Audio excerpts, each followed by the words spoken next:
Okay, I'd like to call to order this meeting of the Sacramento County Board of Supervisors for Tuesday, September 9th, 2025. Madam Clerk, will you please call the roll and establish a quorum? Good morning, Supervisors Kennedy. Here. Desmond. Here. Rodriguez. Here. Hume. Here. Chair Cerna. Here. And we do have a quorum. Great, thank you. Go ahead. This meeting of the Sacramento County Board of Supervisors is live and recorded with closed captioning. It is cablecast on Metro Cable Channel 14, the local government affairs channel, on the Comcast and DirecTV Uverse cable systems. It is also live streamed at metro14live.saccounty.gov. Today's meeting replays Friday, September 12th at 6 o'clock p.m. on Metro Cable Channel 14. Once posted, the recording of this meeting can be viewed on demand at youtube.com/metrocable14. The Board of Supervisors fosters public engagement during the meeting and encourages public participation, civility, and the use of courteous language. The Board does not condone the use of profanity, vulgar language, gestures, or other inappropriate behavior, including personal attacks or threats directed towards any meeting participant. Seating is limited and available on a first-come, first-served basis. Each speaker will be given 2 minutes to make a public comment and are limited to making one comment per agenda off-agenda item. Please be mindful of the public comment procedures to avoid being interrupted while making your comment. Comments made by the public during the Board of Supervisors meetings may include information that could be inaccurate or misleading, particularly concerning topics related to public health, voter registrations, and elections. The County of Sacramento does not endorse or validate the accuracy of public statements made during these open public forums. The recordings are shared to provide transparency and access to the proceedings of the public meetings. To make a comment in person, please fill out a speaker request form and hand it to clerk staff. The chairperson will open public comments for each agenda and off-agenda item and direct the clerk to call the name of each speaker. When the clerk calls your name, please come to the podium and make your comment. If a speaker is unavailable to make a comment prior to the closing of public comments, the speaker waives their request to speak, and the clerk will file the request form in the record. The clerk will manage the timer and allow each speaker 2 minutes to make a comment. Off-agenda public comments will take place for a maximum of 30 minutes. The remainder of the agenda comments will take place at the conclusion of the time matters in the afternoon. You may send written comments by email to boardclerk@saccounty.gov. Your comment will be routed to the board and filed in the record. If you need an accommodation pursuant to the Americans with Disabilities Act or for medical or other reasons, please see clerk staff for assistance or contact the clerk's office at 916-874-5451 or by email at boardclerk@saccounty.gov. Thank you in advance for your courtesy and understanding of the meeting procedures. Thank you, Madam Clerk. If you'd please rise and join me in the pledge.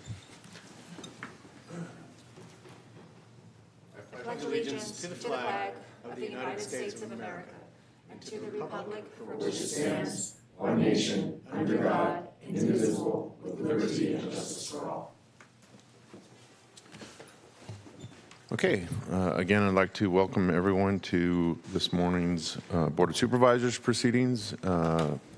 Again, friendly reminder, those that wish to address the board on any matter on our published agenda are certainly welcome to do so. We ask that you please complete a speaker slip and hand it to our clerk's assistants located at the rear of chambers.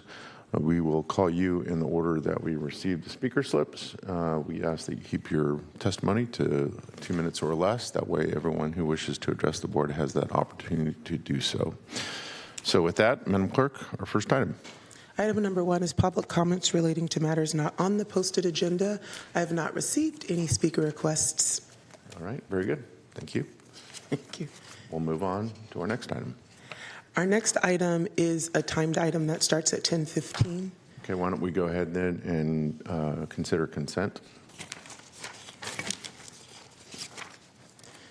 So our consent items are items number 6 through 56. I do have clerk notes for item number 20, if I could read that into the record. Sure. It's to introduce an ordinance amending Chapter 16.86 of the Sacramento County Code relating to Metro Air Park and waive full reading and continue this to September the 23rd of 2025 for adoption. Okay, that concludes your comments and notes on consent matters. I will go ahead and move items 6 through 56. Okay. Unless somebody wants to pull one. Is there a second? Second.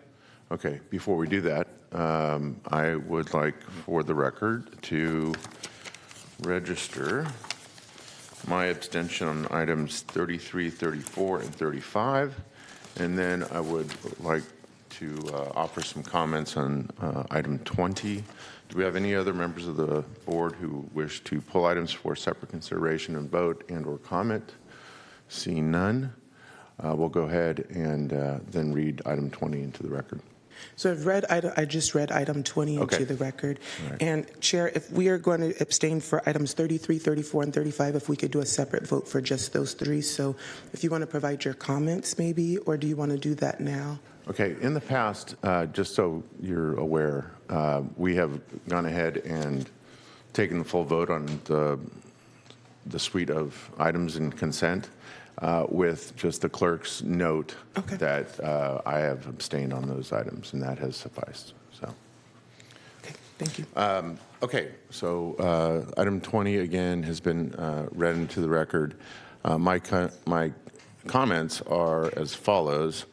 I have been in close discussions with Mr. DeFonte as of late relative to the progress or lack thereof as it relates to the funding and advancement of a fire station for Metro Air Park.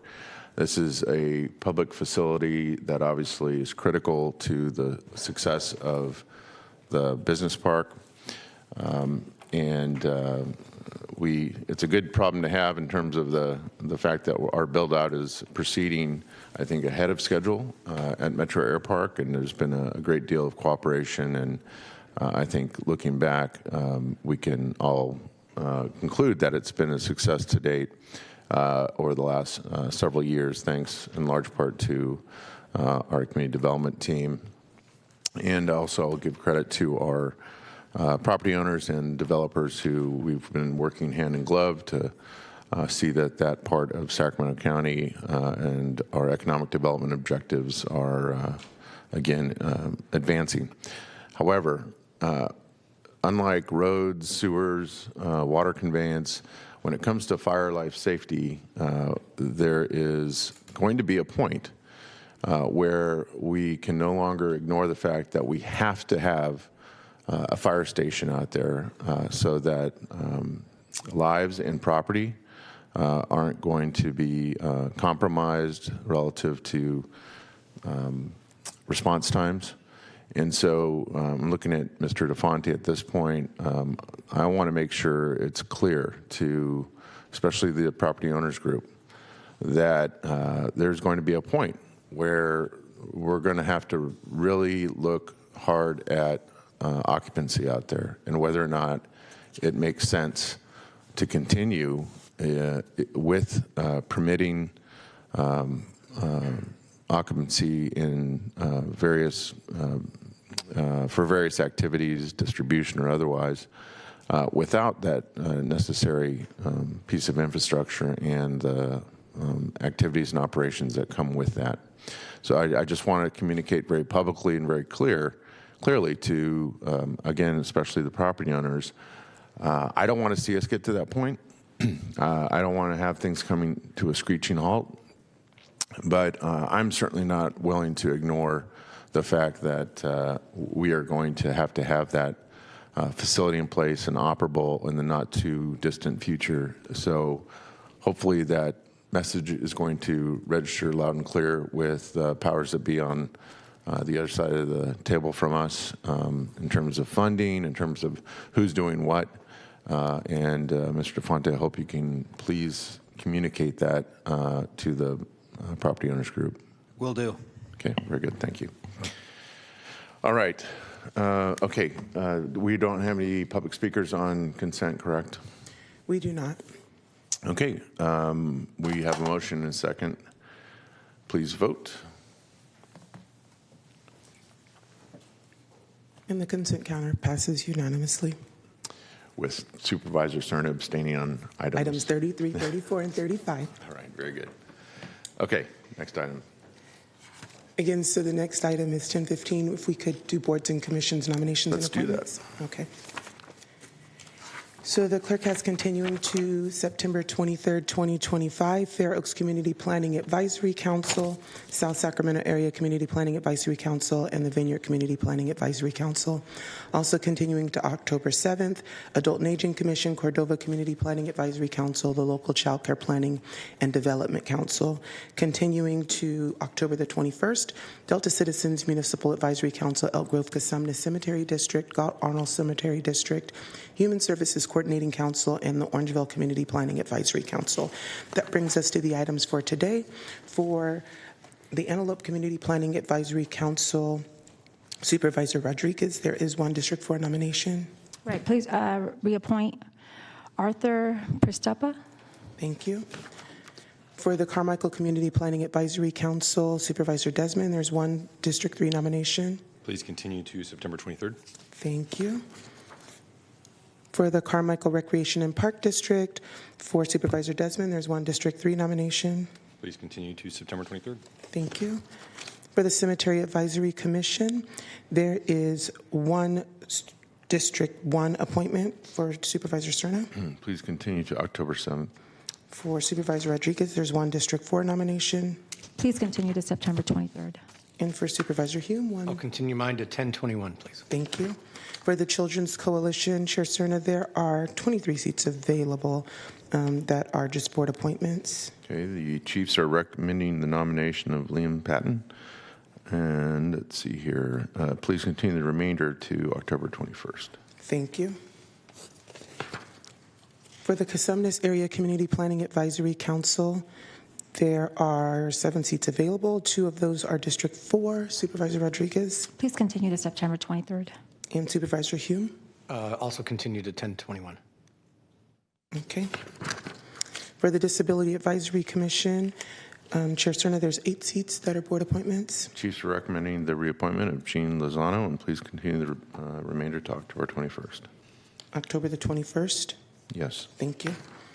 For the Foothill Farms Community Planning Advisory Council, there are 3 District 3 nominations. Supervisor Desmond. Please nominate Kevin Stagnaro and continue the remainder to September 23rd. Thank you. For the Sacramento County Behavioral Health Commission, there are 4 District 1 nominations. Chair Cerna. District 1 would like to nominate Donald Scherschleit, Sarah Weber, Ryan Raftery, and Christian Jones. And please waive the process. Second. Please vote. And that does pass unanimously. Also, for the Sacramento County Behavioral Health Commission, Supervisor Desmond, you have 1 District 3 nomination. Please nominate Ria Dhaliwal and waive process. Second. Please vote. And that does pass unanimously. And Supervisor Rodriguez, there's 1 nomination. Please continue to September 23rd. And Supervisor Hume. I would like to continue mine to September 23rd, please. Thank you so much. For the Sacramento County Behavioral Health Youth Advisory Board, there are 2 seats available. There's a District 1 nomination, or District 3, I'm sorry, Supervisor Desmond. Please continue to September 23rd. Okay. And for Supervisor Rodriguez, there's 1 The District. same. Please continue to September 23rd. Okay. And for the Sacramento County Youth Commission, Supervisor Kennedy, there is 1 District 2 nomination. Please reappoint Al Bzowski and waive the process. Second. And that does pass unanimously. Madam Clerk? Yes, sir. Excuse me, Mr. Chair. I made a mistake. My nomination was for the Youth Advisory Board. Did you catch that I made that mistake? You need me to make that nomination again in response to that one, Nicole? So, just for let the record reflect, so Ria Did you put a Dhaliwal- youth on the Behavioral Health Commission? What did you do? So Ria Dhaliwal is nominated to the Sacramento County Youth Advisory Board, Youth Advisory Board, Health Youth Advisory Board, not not the Behavioral Health Commission. perfect. Sorry about that confusion. Thank you. Do we need to vote again? I don't believe so. I think we're good with that one. Sorry, Supervisor. Okay. And the Sacramento Environmental Commission, there is one County of Sacramento appointee, Chair Cerna. Chiefs are recommending the reappointment of Jonathan Gage Marchini. Thank you. And for the Sacramento Housing and Redevelopment Commission, there is one District 5 nomination, Supervisor Hume. I'd like to continue that to October 7th, please. And finally, for the Sheriff's Community Review Commission, there is one District 5 nomination. Also continue that one to October 7th. Perfect, thank you. That concludes our boards and commissions nominations and appointments. All right. Very good, thank you. Let's see, we're still early for time, right? That is correct, Chair Cerna. Our Chair. next- Yes. If I may, I'd just like to point out to Supervisor Kennedy, this job is much harder when you actually have the vote sheet in front of you.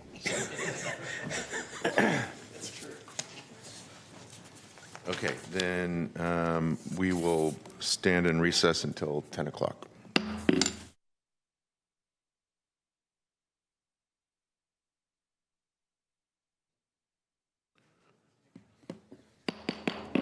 Okay, I'd like to call back to order this meeting of the Sacramento County Board of Supervisors for Tuesday, September 9th, 2025. Madam Clerk, will you please call the roll and reestablish the quorum? Absolutely. Supervisors Kennedy? Here. Desmond? Here. Rodriguez? Here. Hume? Here. Cerna? Here. We do have a quorum. All right, so we are going to take care of a few things before we get to the balance of our agenda. The first thing we're going to do is address an error that I made earlier during nominations. It's been brought to my attention, Madam Clerk, that for the Children's Coalition, I missed the nomination of Sigrid Robeson to the education seat, so I'd like the record to reflect that nomination, please. Thank you. Very good. And then in terms of agenda management, Madam Clerk, I think we wanted to hear from a couple members of the public that arrived a little late for off agenda. Is that correct? That is correct, Chair. We have two members of the public that are here to speak off agenda public comment for items number 67. I could read that into the record. Please. For item number 67 is a receive and file item, Sacramento County Department of Community Development, PLNR 2024-00188. It's the annual review and report to the Board of Supervisors on the Mosaic Law Congregation's yearly report for events held between April 26, 2023 to April 25th, 2024. Our first speaker this morning is Jack Burrows. Okay. No, please come to the podium. Thank you.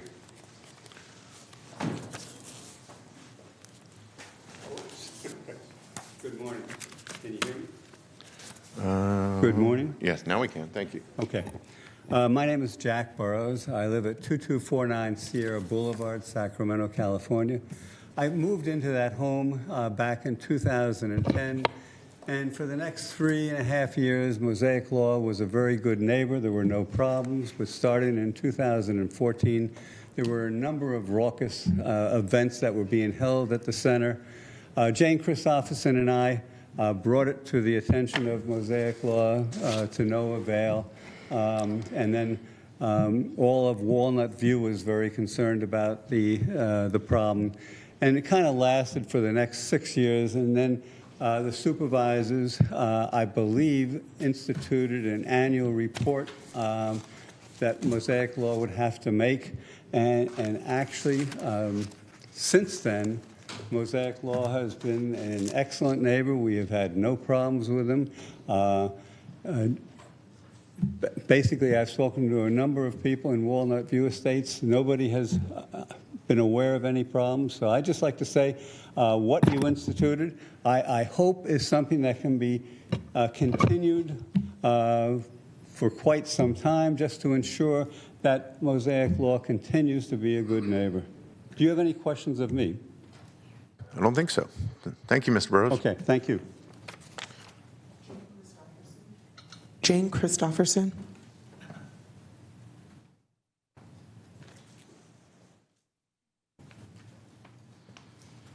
Good morning, and thank you for hearing us. I'm a neighbor. My house has been there. I think it's one of the oldest now. It was built in 1950. and I've been there on and off, and having inherited my parents' house. Anyway, the long and the short of it is, any of you who recognize me at all, I was the secretary for the community that had issues. But I also want to say again that Mosaic Law is very much behaving as a good neighbor, as one would expect of a house of worship. And we thank them very much and hope very much that it continues. Thank you. Great, thank you. Appreciate your patience. Okay, Madam Clerk, I believe we're going to move on to item 57. Correct. Item 57 is County Service Area Number 1, Zone 1, public hearing on the benefit category change and levy of increased service charges for the Winding Ridge Ranch Retail Projects, APNs 245-0011-018, 022, and 024.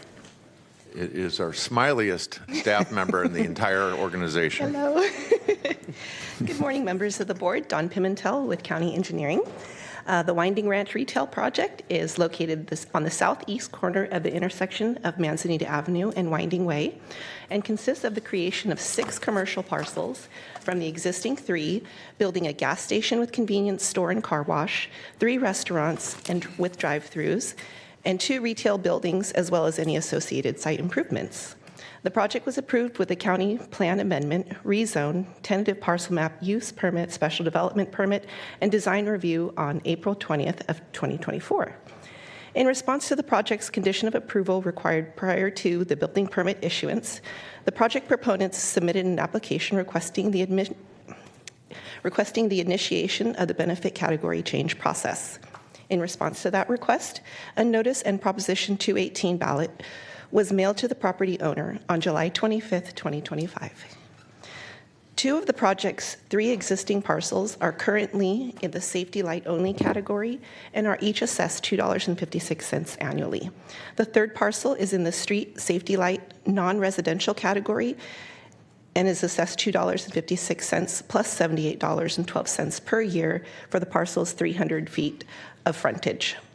After the benefit category change, the enhanced street and safety light non-residential categories, the increased annual service charge will be approximately $1,461.06.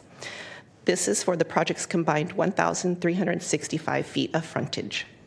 If there are no questions from the board, we recommend the board open the public hearing, consider written and oral testimony, any objections and protests, and close the public hearing to then direct the board clerk to tabulate and the returned protest ballots.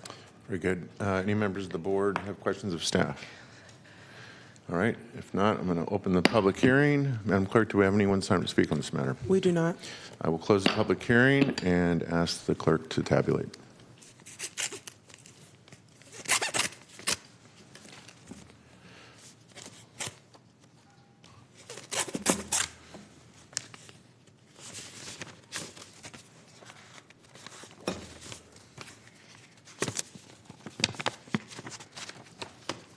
The first ballot that we received is from owner Papa's Gateway, parcel number 245-0011-018 and 022, site address 4626 Manzanita Avenue, Winding Way, Carmichael, California, with a yes ballot.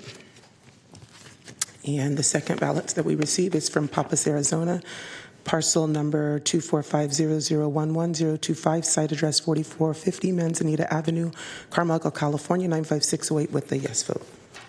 Very good. Thank you. Yay. Thank you. So since there is no majority protest, we request the board to adopt the attached resolution to confirm the levy of increased service charges for the Winding Ranch Retail Project, and would like to read in the fill-ins for the resolution. Okay. In Section 2, at the close of the hearing, the board received 0 written protests. In Section 3, at the close of the tabulation, the board received 2 protest ballots totaling 100% of the total service charges to be levied, of which 100% was in favor of the benefit category and 0% were in opposition. Very good. Thank you. Any questions of staff? If not, I entertain a motion. It's been moved and seconded. Please vote. And that item does pass unanimously. Very good. Thank you. All right. Item 58. Item 58 is PLMP 2022-00105, Emerald Subdivision, a specific plan amendment, rezone tentative subdivision map, and design review for a property located at 9924 Florin Road East of Bradshaw Road in the Vineyard Community. Applicant Saka Development, APN 0660100-005. Good morning. Good morning, Chair Cerna, Board of Supervisors. My name is Emma Patton, Senior Planner with Planning and Environmental Review. Also joined today by Christopher Alberts, Associate Planner and the Project Manager for the Emerald Subdivision Project. Today I'll be providing a brief presentation on the Emerald Project, walking you through the key components of the proposal as well as staff's recommendation.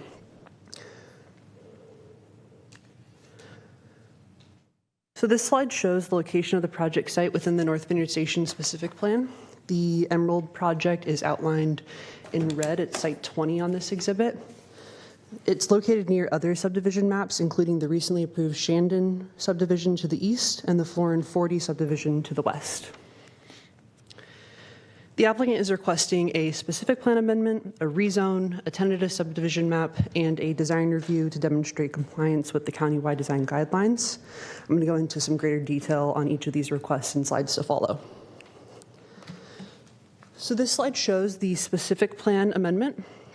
Currently, the residential portion of the site is designated for single-family residential with densities ranging from 3 to 5 dwelling units per acre. The applicant proposes to change a portion of the site to single-family residential 4 through 7 and expand the park site. This change is intended to accommodate the increased density. The proposed rezone would also align with the zoning per these updated land use designations. Here we can see the proposed tentative subdivision map. The 41-acre site would be divided into 148 single-family lots, along with a school, park, landscape, and water quality lots. Notably, the park site would connect with the adjacent Florin 40 subdivision with a combined park acreage of about 5 acres. The school site located along that southern boundary would be dedicated to Elk Grove Unified School District. The project qualifies for a notice of exemption due to its consistency with the adopted specific plan. However, project-specific mitigation measures have been developed to address environmental impacts identified in the specific plan's EIR. The project has been reviewed by several advisory bodies. The Vineyard CPAC met on November 14th, 2024. Unfortunately, no members were present, so no vote was recorded. The DRAC reviewed the project on September 26, 2024, and found the project to be substantially compliant with the countywide design guidelines, recommending that the board do the same. And the Planning Commission met on August 11, 2025, and voted unanimously to recommend approval of these entitlements. Staff's review concluded that the project is consistent with the general plan and the specific plan policies, that the project would comply with applicable standards and is conditioned to complete required improvements, including roadway and drainage improvements. And finally, the project was supported by both the Planning Commission and the DRAC. Based on this analysis, staff is recommending that the board take the following actions: to recognize the project's exempt status under CEQA Section 15182A, to adopt the mitigation monitoring and reporting program, to approve the specific plan amendment, to approve the rezone, to approve the tentative subdivision map, and to find the project in substantial compliance with the countywide design guidelines. That concludes my presentation, and happy to answer any questions you might have. Very good. Thank you. Supervisor Hume. Thank you, Chair. Good morning. Morning. I just have a couple of questions. The first is just so I understand how you do an analysis from like a planning principle standpoint. Don't oppose going to higher density on a portion of the project, but in thinking about walkability, is it higher priority to have the denser land use near the major arterial, or would it be make sense to have it near the school for the kids to walk, if you're going to have more kids potentially to walk to school? The difference between a single family 3 through 5 versus a 4 through 7 is marginal. Sure. Certainly, if there was a bigger difference in terms of density, it might be something that we would look into. In this case, it wasn't something that we really considered. Fair enough. And then the small parcel that's at the northeast part of the map, it looks like it's a non-participating parcel. Is that just a holdout? Yes, that's correct. And is the underlying zoning or the designation under that single-family residential as well? Yes, correct. Okay, thank you. Yeah. All right. Other questions by board members? All right. Seeing none, Madam Clerk, do we have any members of the public that would like to address the board on this matter? We do not. All right. Very good. I bring it back to the board and entertain a motion. I'd move staff's recommendation. I'll second. Okay. It's been moved and seconded. Please vote.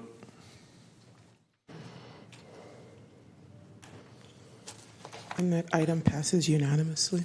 All right. And we are within seconds of our 10:15 item. So we're not going to recess. We're just going to wait for the clock to adjust here.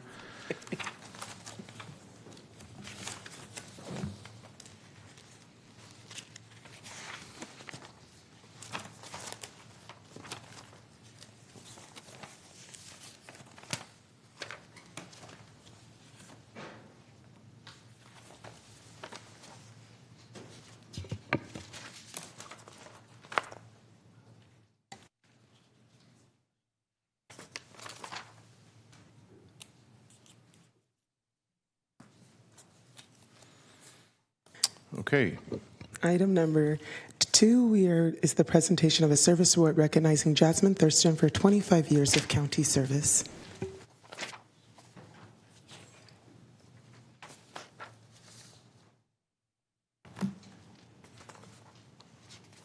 Good morning, Chair Cerna and Board of Supervisors. My name is Cressy Oneto. I'm an HR manager with the Department of Personnel Services.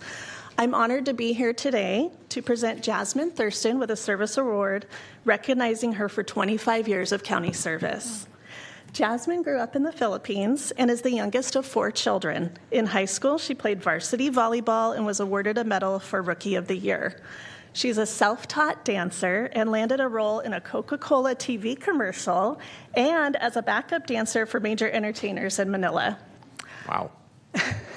She obtained her bachelor's degree in communications in the Philippines in 1991 and migrated to the U.S. shortly thereafter. She moved to Sacramento in 1999 and was hired with the county as an office assistant with the Department of Health and Human Services in 2000. In 2005, she was promoted to personnel technician within DHHS. In 2014, she transferred to the Employment Services Division in DPS, and that's when I had the pleasure of meeting Jasmine. Jasmine has made significant contributions to the county, particularly improvements to the special skills exam process, and she is valued by her peers for experience, knowledge, and willingness to help others.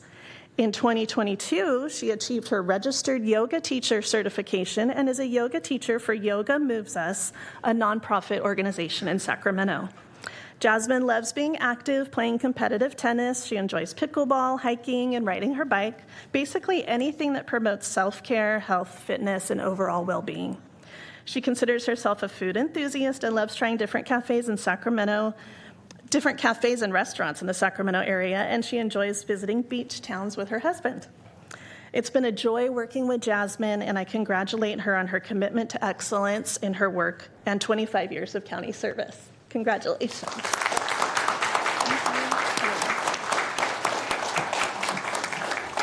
Thank you, Cressy. You're welcome. How do I go? Before you begin, is that your water bottle? Can we move that? I'm sensitive to inappropriate props when it comes to photos here. So.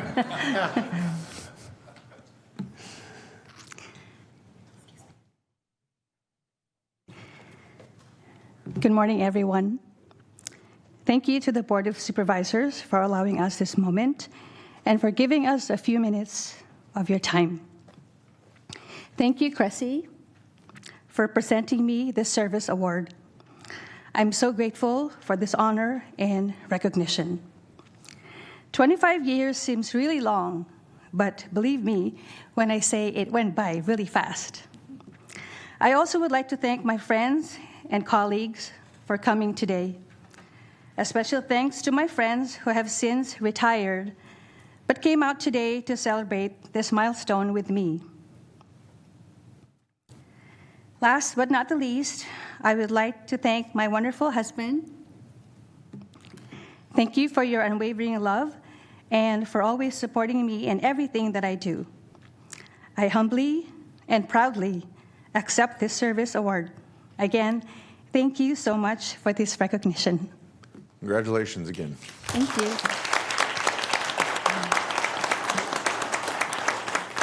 Vice Chair Rodriguez. Oh, Jasmine, don't leave yet. I just want to, I always love to take the opportunity to thank people who have given their heart and soul to any organization, but especially here at the county, whenever we have individuals that reach these milestones, it is a pleasure to say thank you for all your hard work and what you've given to the county that impacts our community. So thank you. Thank you so much. You're not leaving us anytime soon, right?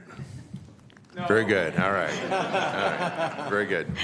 Well, again, I'd like to echo Vice Chair Rodriguez's comments, and we do these service awards fairly regularly here in Chambers. We also do the occasional retirement recognition here as well.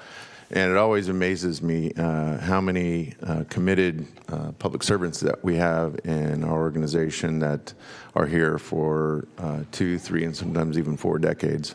And it really is impressive that you've, I think, attained a great work-life balance, as was kind of noted in terms of your other passions, in terms of staying physically active and being a foodie. By the way, you're going to want to stick around for a presentation here shortly if you're so inclined. We'll have something for you.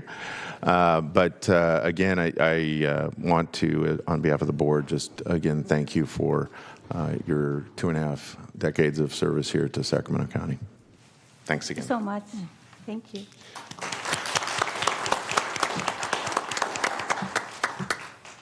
Next item is item number 3. It's the presentation of resolution of the Board of Supervisors, County of Sacramento, State of California, proclaiming September 2025 as National Food Safety Month.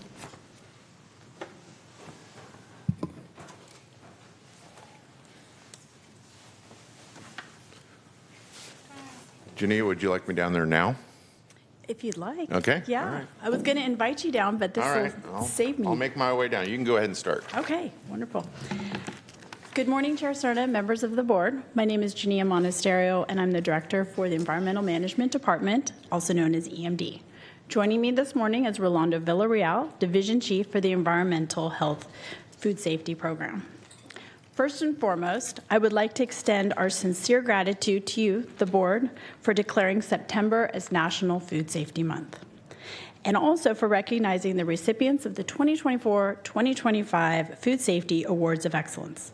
This award honors the exceptional efforts of food business owners and operators who consistently uphold exemplary food safety standards and practices. The continued success of reducing foodborne illnesses in Sacramento County is a direct result of the strong partnership and relationship between dedicated EMD staff and the restaurant community. Their collaborative efforts have helped ensure that Sacramento County remains below the statewide average for foodborne illness rates. This truly is a testament to the power of teamwork and a shared commitment to public health. Chair Serna, thank you for joining me down here at the podium to present the resolution recognizing September as National Food Safety Month. Thank you. Well, again, members of the board and members of the public that have joined us here in Chambers this morning, this is something that we proudly do every year, and we take our cues from the National Restaurant Association. But I would say, more importantly, it's not just a celebration of local restaurants and the fact that they are not just providing great food for us here in Sacramento County, but they're doing it safely. And I know that we have one member of our esteemed board that is, in fact, herself a restaurant owner and can probably attest better than any of us what that actually means in terms of making sure that your cheese ice baths are at 41 degrees and all the other measures that it takes to make sure that we are keeping foodborne illness to a minimum here in Sacramento County. Each of us gets to go out in our respective districts each year with our EMD staff to help celebrate one particular restaurant each year that really exemplifies their commitment to food safety. I was able to do it at a local Mexican eatery in Natomas this year. Are we seeing a video as well? Yes. So in years past, we've done photos and had a bit of a slideshow. This year, we're going to witness a video. But again, I want to acknowledge ahead of time what we're going to see in the videos, or the video, in terms of all the restaurateurs and the fact that they are rightfully acknowledged. But I also want to thank our EMD staff, who are not just out to play gotcha all the time. Certainly, there's a regulatory aspect to what they do that's very important.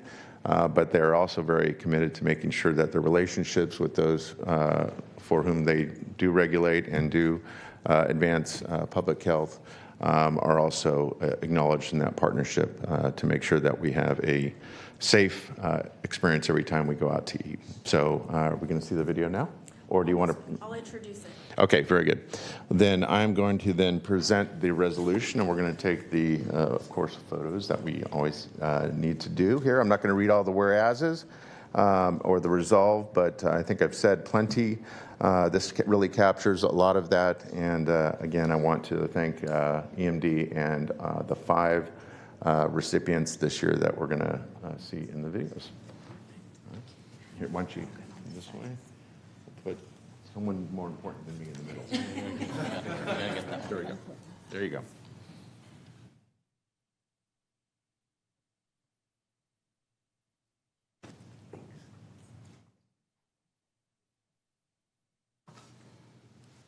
Very good. All right, we're all excited about the video, so I'll go quick.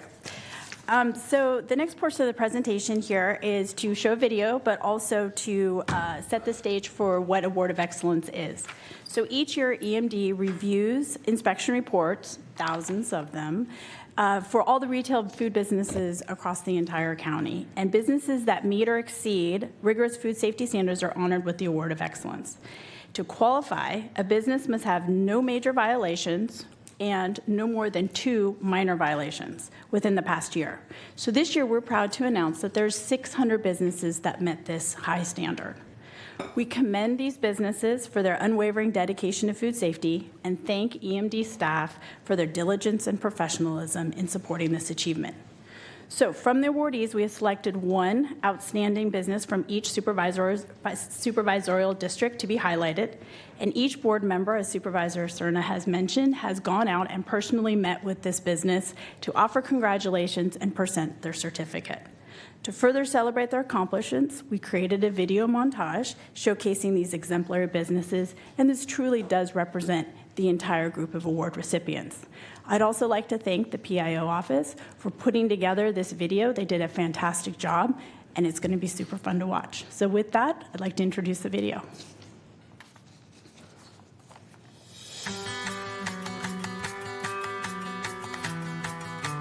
Hi, my name is Jania Monasterio, and I'm the Director for the Environmental Management Department. I'm super excited to be here today to present the 2024-2025 Awards of Excellence for Food Safety. Today we'll be highlighting 5 facilities, food facilities in Sacramento County, 1 from each district. And this is just a sampling of the other 600 facilities who have also achieved this work. So enjoy the video, and congratulations to all the winners. Hello, and welcome to Cuatro Amigos here in Natomas, the Natomas part of Sacramento County. I'm Supervisor Phil Cerna, and I'm pleased to be here with the Honor Jose, to whom I just presented the 24-25 Food Safety Award. My name is Jose Castro Chavez, so I'm here at Cuatro Amigos, one of the owner-operator. This award, I really appreciate that because we work hard.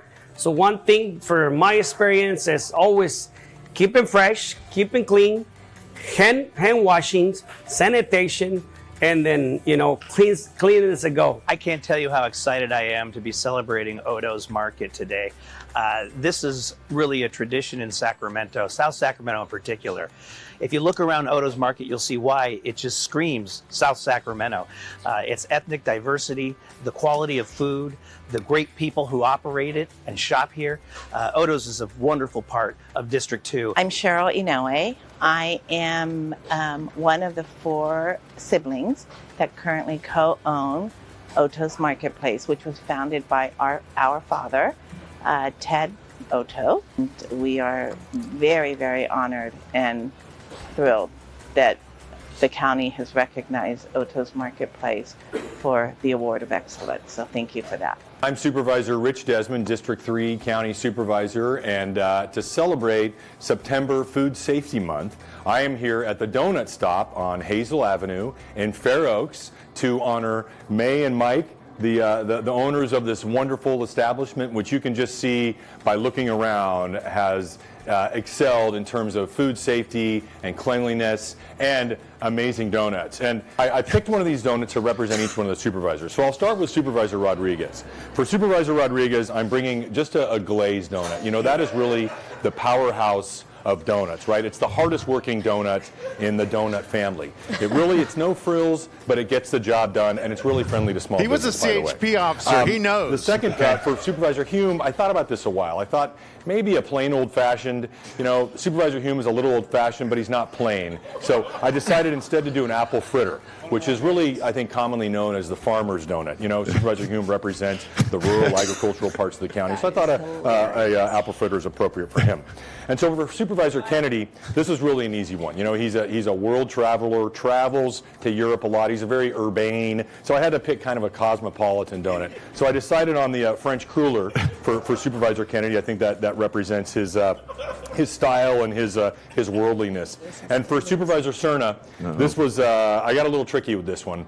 I picked a maple bar, and I think that Supervisor Cerna probably won't eat it, but it's my favorite donut, so that means I'll be able to eat the maple bar. I congratulate the Fat Rabbit for being awarded the Sacramento County Food Safety Award of Excellence. It is tough to run a business. It is even tougher to run a restaurant with so many regulations and so many expectations that they are running a business that meets the standards.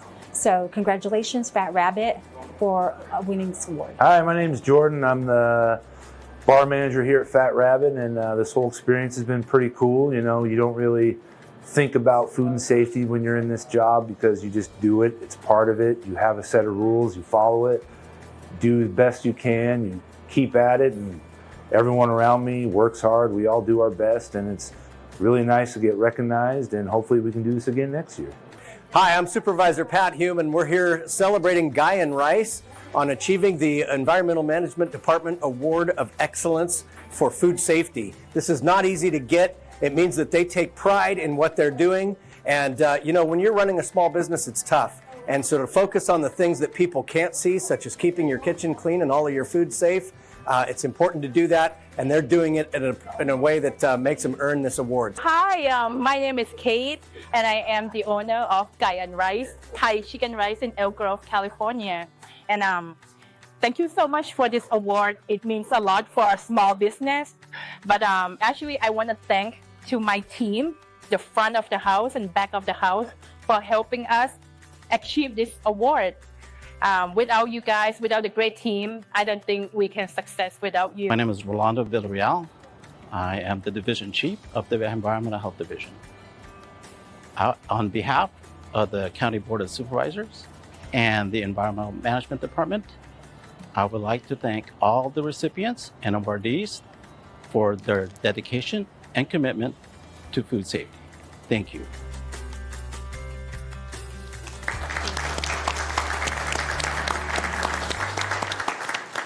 I'd just like to note that Supervisor Desmond will be at Laughs Unlimited for the next week. So. Tip your waitresses. Yeah, tip your waitresses. All right, Supervisor Rodriguez.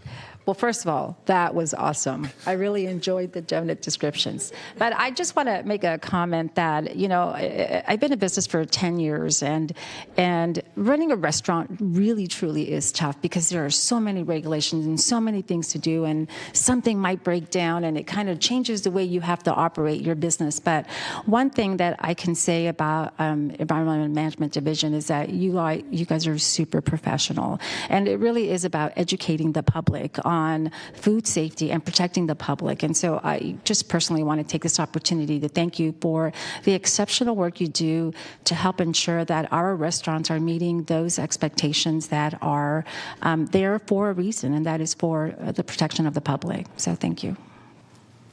Supervisor Desmond. And I also want to pile on with my thanks. This was a lot of fun. Thanks for letting me riff a little bit. And I do have some donuts here from Donut Stop, including each of the donuts that was represented today. So, but you're right. I'm not going to eat the maple bar. So, yeah. Your plan succeeded. He probably already ate it. Yeah. All right. Very good. Any last words? Nope. Thank you very much, and congratulations to all the winners. Very good. Thank you again. Thank you, Janae. All right. Madam Clerk, next item. Item number 4 is a presentation by Visit Sacramento recognizing 2025 Terra Madre Americas. Morning, Crystal. Good morning, Chair, Cerner, members of the board. My name is Crystal Bethke, Director of Economic Development here at Sacramento County. I have the pleasure of introducing Mike Testa this morning. He is the President and CEO of Visit Sacramento, also known as the Sacramento Convention and Visitors Bureau. Sacramento County has had a very long-standing relationship with Visit Sacramento to drive investment into our community. They are our destination marketing organization here in Sacramento. And today, Mike is here to talk about an upcoming event, Terra Madre Americas, which is going to be taking place September 26th through the 28th. It's going to be a very exciting culinary and cultural experience. And so with that, I'm going to turn the mic over to Mike.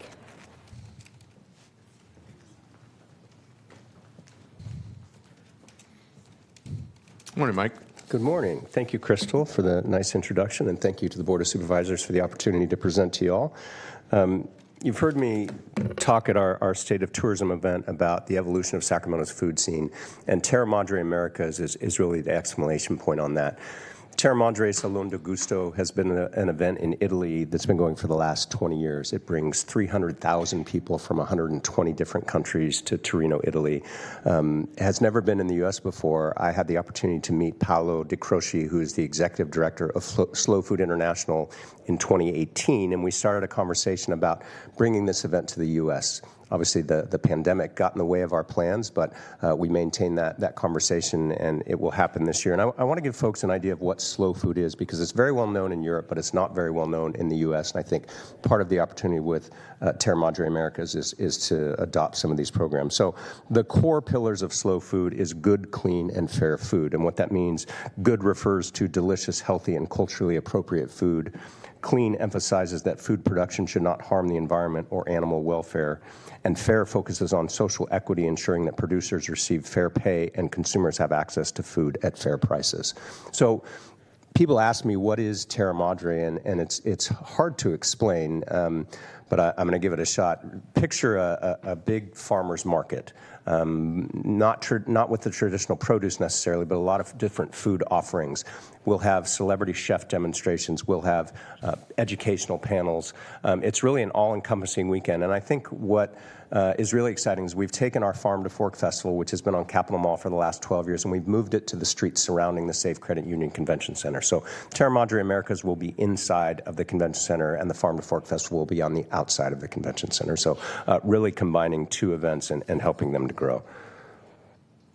I think I'm in charge here. I am in charge here. So this will give you an idea of what it is. We've got some great partners in UC Davis. The biggest and best ag school in the world is well represented at Terra Madre Americas. We're working with different destination marketing organizations across California, including Explore Elk Grove, Visit YOLO, Placer Grown, to have representation here. We're working with the Wilton Rancheria and the 109 tribes across California. When you talk about the indigenous people of this land, it certainly is the Native American tribes. So they will have a big representation and a big footprint. Groups like Roots of Change, which talk about regenerative meats and sourcing in a good way. When you think about the largest agricultural product for Sacramento County, it is wine grapes. Bogle will have a huge representation at this event as well. And then outside organizations like Travel Oregon will be there. We've got some folks from Minneapolis, Minnesota coming into this event as well. a couple of the different experiences. We've got an enoteca, which is essentially a big wine area. We've got 125 different wines from across the Americas that will be present at this event. A lot of different pieces from different parts of the world will be highlighted. And then we've got experiences, and I'll just read you a couple of these that I think are really interesting to folks. Coffee traditions from Brazil, Mexico, and Ecuador, workers' rights in the California wine industry, a panel discussion with the Wilton Rancheria and some of the tribes, healthy meat for people, palate, and planet, exploring food as medicine and nutrient density, panel discussions with people like Alice Waters regarding school lunches, exploring the grains that feed us across the Americas, and conversations like access to water, land, and seeds for food sovereignty. So really a wide variety of programming there that we think people will find very interesting. Again, a lot of different aspects of this event. We've got 3 days, as Crystal said, from the 26th through the 28th of September, so a lot of programming throughout the convention center. And then we bring in celebrity chefs, big names like Alice Waters, Jeremiah Tower, Sean Sherman, who is part of the indigenous community in Minnesota. These folks come in, a lot of times we use celebrity chefs and big name bands to attract people that may not understand what Terre Madre is, but sometimes the big name on the big hook gets them to come down, and we're confident once they walk through, they'll have a great experience. We'll also have a pop-up bistro within Terre Madre Americas. Chefs like Jeremiah Tower will take a meal in that pop-up bistro to serve people. Lots of locals too. Daryl Cordy obviously is a big name in food. He'll be part of the panel working with the governor's office to hopefully bring the first partner in. And then Food Literacy, which is a local nonprofit group led by Amber Stott that talks about making sure that kids have access to food. We've tried to create a fun atmosphere within the Safe Credit Union Convention Center. You can see kind of a raw footprint of what the map will be and how much programming will be inside of that building. A live music lineup with some pretty big bands. The War on Drugs received the Grammy for Best Rock Album in 2022. Interestingly enough, our mutual partner with Danny Wimmer Presents, who does Aftershock, Danny and his team booked these bands for us, so his reach extends past Discovery Park and obviously helping with a big event like this too. We've tried to create a fun vibe inside the building when people walk around, make some navigational signs easy so people know where they're going. And we've also done a lot of advertising in the Bay Area. You can see these on freeway billboards. They're on the sides of buildings in San Francisco. They're at BART stations across the Bay Area. So, our job as Visit Sacramento is to get people to come into Sacramento, stay in the city and the county hotels, drive TOT, spend their money with our local businesses, and then return to wherever they came from and hopefully come back the next year to do that. So we think we're in a good place to do that with this event. I think what I'm most excited about with Terre Madre Americas, it will be in Italy in the even years. It will be in Sacramento in the odd years. This is the only city in the United States that will host this event, and I will tell you that in working with some of our friends in Portland and San Francisco and different cities, they would much prefer that this event is going to their city. So it's a bit of a coup that we got it in Sacramento. Not only do we have it for 2027, we signed a 10-year deal with Slow Food International. So we will have this for the foreseeable future. And last thing, I just wanted to thank the folks at Sacramento County. The county executive has been very supportive of this. Crystal serves on our board of directors. The whole county has been very encouraging for us to produce this event. So I appreciate the partnership you guys have with us and Visit Sacramento. You do a lot for us, and we appreciate you having our back on big events like this. Happy to take any questions. Great. Thank you, Mike. I know that many of us were attending the 12th annual Bridge Dinner? Yeah. Just this past Sunday on our beautiful Tower Bridge that spans the Sacramento River between Yolo County and Sacramento County and the cities of Sacramento and West Sacramento. Some of us are actually working there. And it was, again, just another reminder that we here in Sacramento really take to heart and sincerely celebrate at every chance we can our history, culture, and connection to food. I know we sit here in the heart of downtown Sacramento, the most kind of urban, densely populated portion of our region, but it doesn't take long before you witnessed just how surrounded and close we continue to be to our agricultural heritage and roots.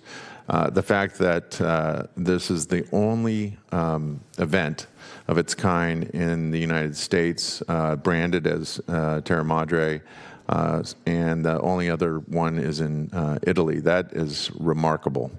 And Crystal, where'd she go? There she is. I just want to thank her for her service on your board.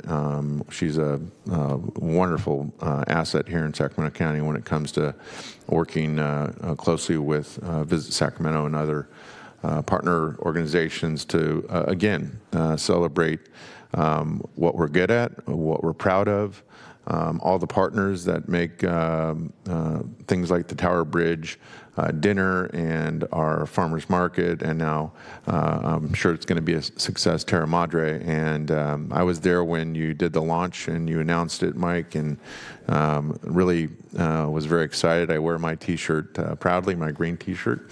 We're all looking forward to this, and I know my colleagues here probably want to offer some other comments, but again, this is just testament again to the great job that you and your staff continue to do and your leadership. So just want to offer my sincere thanks. Thank you, Supervisor Cerna. Supervisor Hume. Thank you, Chair. First of all, my congratulations on another great dinner the other night. Thank you. I can't tell you how excited I am for this event, and I've been talking with Patrick Mulvaney about it for a while now, and he's so jazzed up, and he was a little bit terrified, but I think it's all coming together. And it's rare, obviously our schedules are very impacted, but I kind of kept the whole weekend open. Like, I'm not scheduling anything until I know exactly when and what is going down at Terra Madre. We have our tickets for the grand tasting on Friday evening. I just heard you do a radio spot yesterday talking about the pop-up bistro, so I'm going to be looking into that. But, we pride ourselves as being the farm-to-fork capital. Obviously, the larger Central Valley is really the breadbasket, certainly for the Western world. Right here in District 5, Tsar Nikolai Caviar, Passmore Farms, Van Vleck Beef, the Delta Pears. I mean, these are world-renowned things. Locally, Slough House Corn. And so I just am very excited for this. I think it's great that you signed a 10-year deal, and hopefully it's going to last well beyond that to have, even years in Europe and odd years here. It's really amazing. So Thank you, Supervisor. Somebody made the point to me last night that New York has a lot of farmers markets too, and so I did a little research, and there are 30 commodities coming out of the ground in New York versus the 400 coming out of the ground in California. So that farm-to-fork capital is an identity that we've earned. Take that, New York. Yeah. All right. Supervisor Rodriguez. Mike, I want to congratulate you on a fantastic bridge dinner. But I moved to the area in 2006 from San Francisco, and I grew up in an area that had every kind of food that you can think of. And so when I moved up here, I went looking for those kinds of foods, and that's how I ended up a restaurant owner. Is I wanted to bring a San Francisco-style taqueria to the historic district and ventured out, and that's really how it happened. I left a 24-year career in healthcare to venture out. But let me tell you what I've seen in the last 10 years. I have seen Sacramento really change in the way that you can find the different kinds of foods and the delicacies, and it is really fun to come into the Sacramento and find so many fantastic restaurants and so many different types of foods that it is exciting to be able to host something like Terra Madre and also have individuals go out and support so many of these amazing restaurants. So congratulations on the work that you do. I really do. I appreciate it. I'm still a big-time foodie, and I really enjoy eating throughout Sacramento. Thank you. Thank you, Supervisor. Supervisor Desmond. Thank you, Mr. Chair, and thank you, Mike. Just want to pile on. Very excited about Terra Madre, and I just want to thank you because you have, in your time and tenure at the Visitors Bureau and Visit Sacramento, you have really put a significant imprint on Sacramento in terms of its cultural sophistication with entertainment, art, and food, and you really have made a big difference in this county, in this region. So I just want to thank you. I'm happy to know you and look forward to more successes to come, Mike. Thank you. Thank you for keeping donuts in our food conversation. There you go. By the way, there's a maple bar that's up for grabs. That's right. Thank you again, Mike. And I know this was about Terra Madre, but we do have another event. I think it's the following weekend, is it not? What would that event be? Aftershock, the Aftershock, largest huh? hard rock show on the West Coast, welcomes about 160,000 people over 4 days. It's a destination festival, especially in the sense that 65% of those attendees don't live in this region. Economic impact is about $35 million. So thanks again to this board for making sure that that always has a spot in Sacramento. Thank you for plugging that as well. Yep. Thank you. Thanks again. Okay. All right. Those that I reminded who might want to stick around for a food item, I hope you enjoyed that because I'm very excited. I think we all are excited to see what comes of Terra Madre. So with that, Madam Clerk, next item. Item number 5 is a presentation by the Greater Sacramento Economic Council. Okay. Who is teeing up this? Oh, here comes Mr. Broom.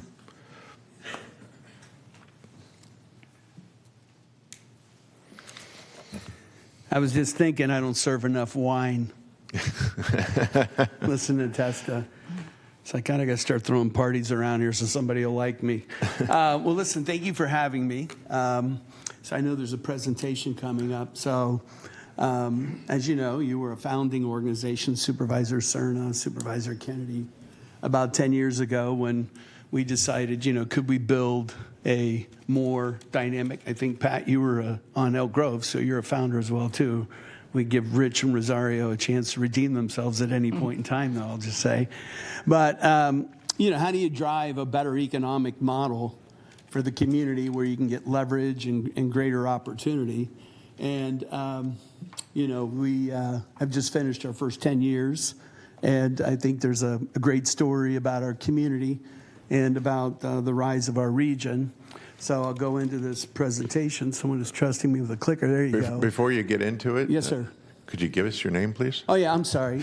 Barry Broom, President and CEO of Greater Sacramento Economic Council, 2021 U Street. So I live in Midtown. Very good. So I just... Otherwise known as District 1.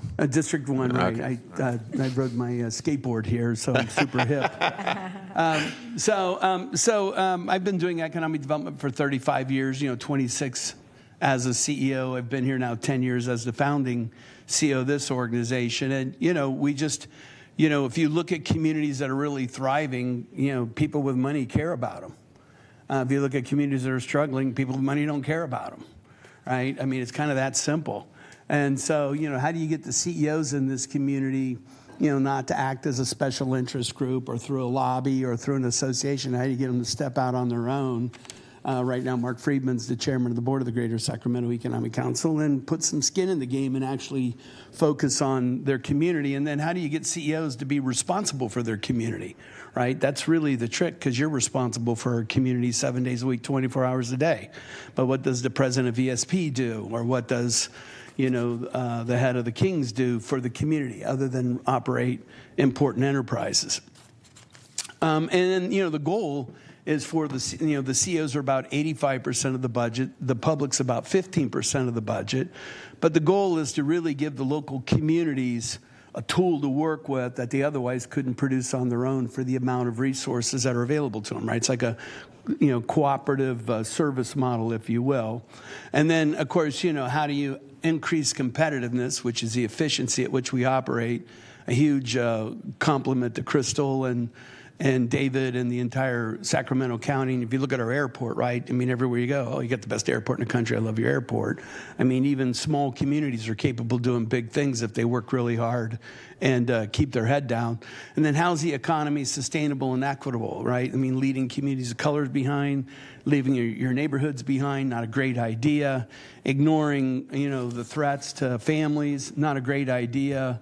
How do you avoid rerunning the 1%er model where all the money's going to the top and there's no economic opportunity for other people? And then how do we sustain ourselves? When we started in 2015, technically the organization started in 2014, I was the CEO they hired, but we were the second worst place in the United States for a young person to find a job. We've all seen the rise of Sac State from having the 8.5% graduation rate to becoming the university that it is today, along with our other great universities like UC Davis.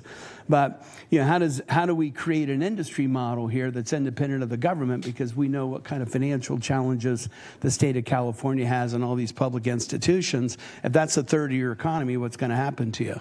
You're going to go down right with them. So you got to diversify away from that, build industries of the future, and we've had some success doing that. This is kind of the snapshot, so it sounds hard to believe, but it's true. The organization did get rated the #1 economic development organization in the world by the International Economic Development Council, and that cost us plenty. I'm joking. And historically, whoever buys the most ads win. I don't know if you know how that works. But jokingly, it's first time in my career it's happened. I think it's a real statement about our board and our community. So that's the outcome. And if you look at the map, that's how America investment models look at us. Like I always tell people, Placer County does a great job, but Sacramento County runs the airport. El Dorado Hills is doing some great things, but the city's got the downtown. Right? All these things are fantastic, but the R1 university's in Davis. So if these assets aren't organized in a fundamental way and working together, then the communities can't elevate themselves. And then assets get distributed relatively evenly through the region. So there's a real return and clarity on what happens when you work well, what happens when you work well together, what happens when you become more efficient and productive. The overall economy rises, and everybody benefits from it. Like Yuba County's one of the fastest growing counties in America right now. Well, we know where Yuba County is getting their economy. They're getting their economy from Sacramento County. Right? They're all driving in here for a job. We're going out and spending time in their gaming assets. So a community like that thrives because Sacramento County's thriving. So having them in a partnership is really good for them. So, the most common thing we do on an outreach, brand, and marketing standpoint is work on our reputation. So the market reputation in our region is very good. I think we have a hard time sometimes giving ourselves credit. Part of the humbleness of being a government town historically. But Sacramento's reputation in the marketplace is very high. Our reputation isn't always very high inside California politics. Our reputation maybe isn't high sometimes in the minds of people in our community, but it's very high nationally. And I mean like in Wall Street, the venture capital community, the LA investment markets. And then, our goal is to have that reputation really high so that when someone's making an investment, they source the Sacramento region as a place to invest. And we usually get an RFI, just like you would with an award, and a consultant's on the other side of the RFI. And then our goal is to get into the top 5 for that. And then Crystal takes over with her team, or, Mike Jasso at the city of Sacramento, wherever the company starts to gravitate, that gets handed off, and we move back to the front of the pipeline, working on market reputation, RFIs, and shortlists.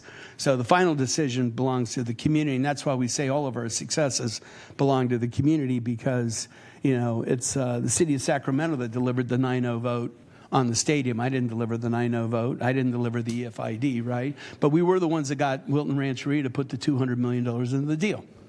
But that doesn't mean anything if the council doesn't step up and make a tough vote. So all the success belongs to the community, and all of our accomplishments belong to our board because they're writing the checks and helping us. So I got some feedback, my team did. What does Sacramento County do? I always call there's the front end of an investment and there's the back end of an investment. And, if you look at Metro Air Park, that's like a gold standard for an industrial property now, right? There's plenty of space. It's near the airport. It's off the freeway. It's got SMUD power. So it's uniquely advantaged. So when we have an industrial competition with another community, we can offer a site within 90 days, which is unusual in California, right? It's unusual anywhere in the United States. But because of the work the Sac County did with the EFID and putting in the infrastructure, that thing sat there since 1968 until the county stepped in and provided leadership. Now it's, the most important industrial employment center probably in the 6, 7, 8, 9, 10 county areas. But, so when someone's interested, like in Norco Bio, we got a really great project right now that has focused on Metro Air Park. So now we've moved on. Crystal's now managing that deal for Sacramento County. So there's the front end. How does the company look at us? There's the brand. How do we change how people feel about us? There's the strategic piece. That's our competitiveness council. Do we have enough venture funds? What our incentives look like? You know, how are we championing our airport? Are we helping the airport get direct flights to Germany and South Korea? And then there's the back end of the deal, which is what completes it. What's the experience once you engage the government? When you want to build? What's your permits like? What are the fees? What's the power costs? What are the infrastructure? And that's why we're a public-private partnership, because a CEO group can never deliver the final a contribution to the success story. That has to be the public sector. And Sacramento County is humming on all cylinders. It's very impressive, the growth and leadership within the county, and I thank you for that. So one of the things, we don't like consultants. I'm sure there's a standing ovation occurring behind me. But, you know, so we rarely go to a consultant, because a lot of times a consultant brings you kind of a cookie cutter sort of project. This one's a little bit different. We made it part of our California Jobs First initiative with Valley Vision, Sacramento County, and others, because we're now top 5, you know, definitely top 10. We like to say we're in the top 5 in the semiconductor industry now for research. We have the top 9 companies in the world here. I mean, 5, 6, 7 years ago, we only had 2. So imagine Intel having all these problems, and our semiconductor industry is going up. That's the power of doing the economic development work right with Solidigm and Rancho Cordova and Bosch. And now, you know, we have young semiconductor companies in Folsom that are really coming up. One of them that we've been working with just got $35 million from a sovereign wealth fund. That is almost impossible to do. So that'll be a really validating experience. So Newmark is the top semiconductor battery consultants in the world. So this report will come out to our board. David will see that this week. But it's going to be really granular in the semiconductor space versus, you know, what you typically see from an economic development. When we're chasing semiconductor deals, or we're trying to be in the semiconductor industry. Well, what is that? Is that silicon carbide chips? Because that's what Bosch controls. Are we doing memory technology? Because that's what Solidigm controls. So these guys are from the industry, and they're going to get us through the learning curve on the sophistication of the technology. And we're going to make a big bet in this space, because the industry is going to increase 800% in the next 15 years. So it's a booming industry. We've got a huge R&D footprint, you know, and we've been shortlisted on some fabs. Those will be tough to get, but we might get one day. And this is an example of us using a consultant only because we've gotten so sophisticated in the space. It's kind of above our pay grade as generalists. And now we're deep enough into the game to where we can afford to invest heavily into a professional consultant. And that plan will be executed. If you know anything about our organization, we execute everything. We don't write plans and let them sit on a shelf. This is what we always tell our communities, right? The average community gets about 48% of their jobs within their community and rely on other people. So if you're the city of Sacramento, you produce about 60% of the jobs for your residents. That means you need Folsom and Elk Grove and other communities to produce the other 40% of the economy for your stable. So it's just a clean data point on how dependent we are on each other. This is something that shows what happens when you have a collective action model together. You know, think of every single thing in this community working in the same direction and getting consistently better. That's really the story of the last 10 years here. And, it's always great to say, hey, Google's coming downtown and buying 2 buildings, and those are always the dream. But if you look like what Elk Grove's doing, right? Elk Grove's an extremely well-run economic development town. If you look at Folsom, choose Folsom. So if you go over to Rancho, Rancho's now super aggressive, put $5 million, So it's all these things, Woodland's building a research park, and now Davis is wanting to do more, and Placer County's Placer County, and West Sac has the Bridge District going. So it's all these collective action models that really leads to it. But if you look at the GDP growth from 2006 and 14 to 2015 and 2023, I mean, it's remarkable how much more productive our economy has been. And it hasn't been a good time, right? We haven't had a friend in the White House. We closed the economy at COVID. It's not like we got the wind at our back. The wind's in our face, and we're running into the wind, and we're making marked changes in our achievements. And I'm really proud of the community. Barry, before you leave that slide, if you can go back. Oop. And we may never go back again. And thank you for having me. All right, so somebody who's under 30 should probably take the clicker from me. Can someone from our clerk's office help Mr. Broom? Yeah. Can somebody who went to high school take this for me and help me? Thank you. There we go. And Makes it look so easy. yeah, you'd think it's just like to the right or left, but it could be trickier. There we go. There you go. Right That's there. the one. Nope. No, one more back. Okay. Go ahead, Mr. Chairman. Yeah. So I think most of us understand what GDP is. And so this is a chart that just shows percentage change in both GDP and productivity growth. Can you explain generally or basically what either Bureau of Economic Analysis or the Census Bureau is marking when we look at productivity? What is the metric really? What's the unit of measure? It's a bundled metric, but like IP per 1,000 people. Okay. So let's just say UC Davis has gone to Aggie Square. They've been working on getting more commercially viable, so their IP activity goes up. Their IP activity goes out the door.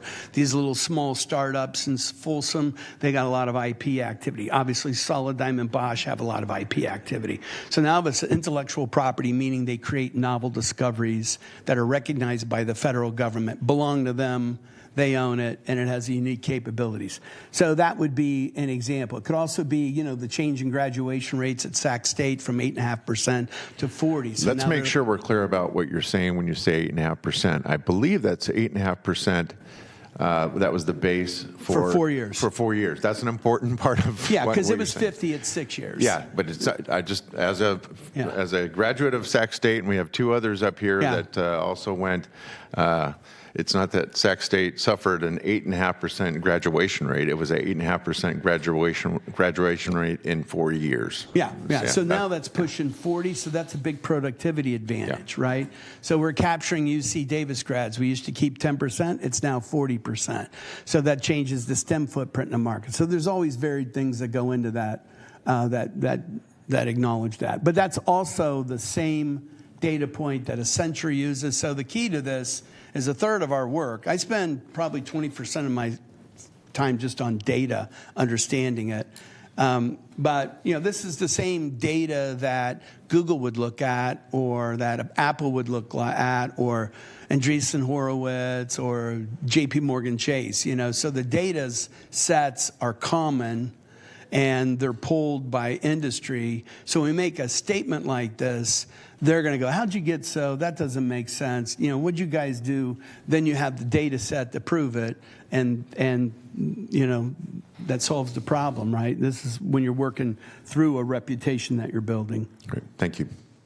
So we tried to keep the check lean. Our governments get pushed hard for cost. We have a lot of external factors driving the cost. So when we started this, it's like, hey, here's the check. We're not going to change it for 10 years. Just stay consistent. And put your resources in your own local economic development people, which people have done. And that's really what we recommend. Put more money into your local economic development leadership. And then this is really something that I'm really proud of. I'm going to talk a little bit about racial inclusion. So just like that productivity gain is an independent analysis that would be adopted and shared by UCLA Anderson or Accenture, this is Brookings Monitor. And this was 2017, so this was 2 years after recovery. It's a shame we didn't have the 2014 data.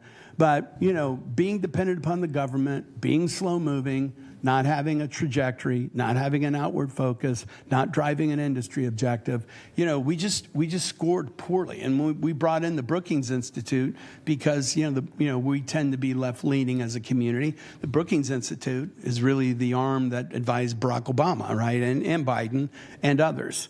So if you look at us now, we're in the top 10 in the U.S. in growth, top 20 in prosperity, 7th in inclusion, 3rd in geographic inclusion. So that means, like when I talk about Yuba County or Elk Grove or Folsom, all the economic expansion isn't aggregating around the usual suspects, as you would say. It's getting more diversified, and I think Woodland's going to have a lot of excitement in their research park. And that's the value of all working together. And all those communities got more sophisticated. The racial inclusion data, I recommended that my staff keep this up there, but we have a rule. We don't keep negative data up. But in 2024, our racial inclusion data was 17. So we're the 28th U.S. market. So if you're at 66, like what are you at 66 when you're 28? So being 10, 27, 3, you're punching well above your weight. And then the racial inclusion, we were at 17, but it just goes to show you what happens when you start cutting public services to people who gets affected by it. Yes, sir. So these are kind of proprietary national standing numbers from Brookings Institution, correct? Okay, gotcha. All right. Yeah. So, and the reason it's important is we're in front of we go to New York and pitch Wall Street people. Says who? Based upon what, right? That's the whole question. Well, Brookings Institute. Oh, where'd you get that data? Same place you're getting data. That's the exact same data set you're using before you put a huge bond into the market. So if our data is wrong, you should probably go back and redo your entire bond strategy, right? So a lot of this is like, a lot of people, think we're just talking to companies. We really spend most of our time talking to the consultants that advise companies. So if you were running a professional sports team, you'd want to talk to the agent to sign the player. So how you're working with E&Y, Accenture, Price Waterhouse, McKinsey, all those big groups, specialty groups, really important. And so this data kind of navigates through that. The one thing we always set a goal for, this is your page county-wise, is, every time someone puts money in economic development, they should be paid back. If they put money in economic development, they're not paid back, they're not doing economic development, right?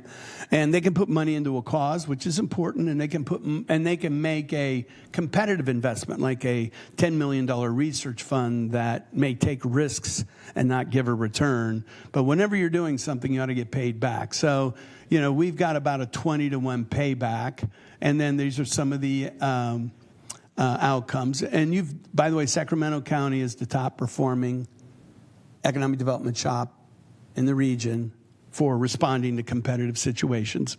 My EVP made sure I reminded you of that. And, you're at all the meetings, you come to the board meetings, and now your economic development director is on the board. She was elected by the economic developers in the region. So what we do with the 22 economic developers is they select a person to lead them and represent them on the board. And Crystal, in very short order, and I'm sure you've seen her work, has gained the confidence of her peers. And then, we're able to stretch things, right? I think Korea was a really important mission, and I thank you, Mr. Chairman, for coming with us.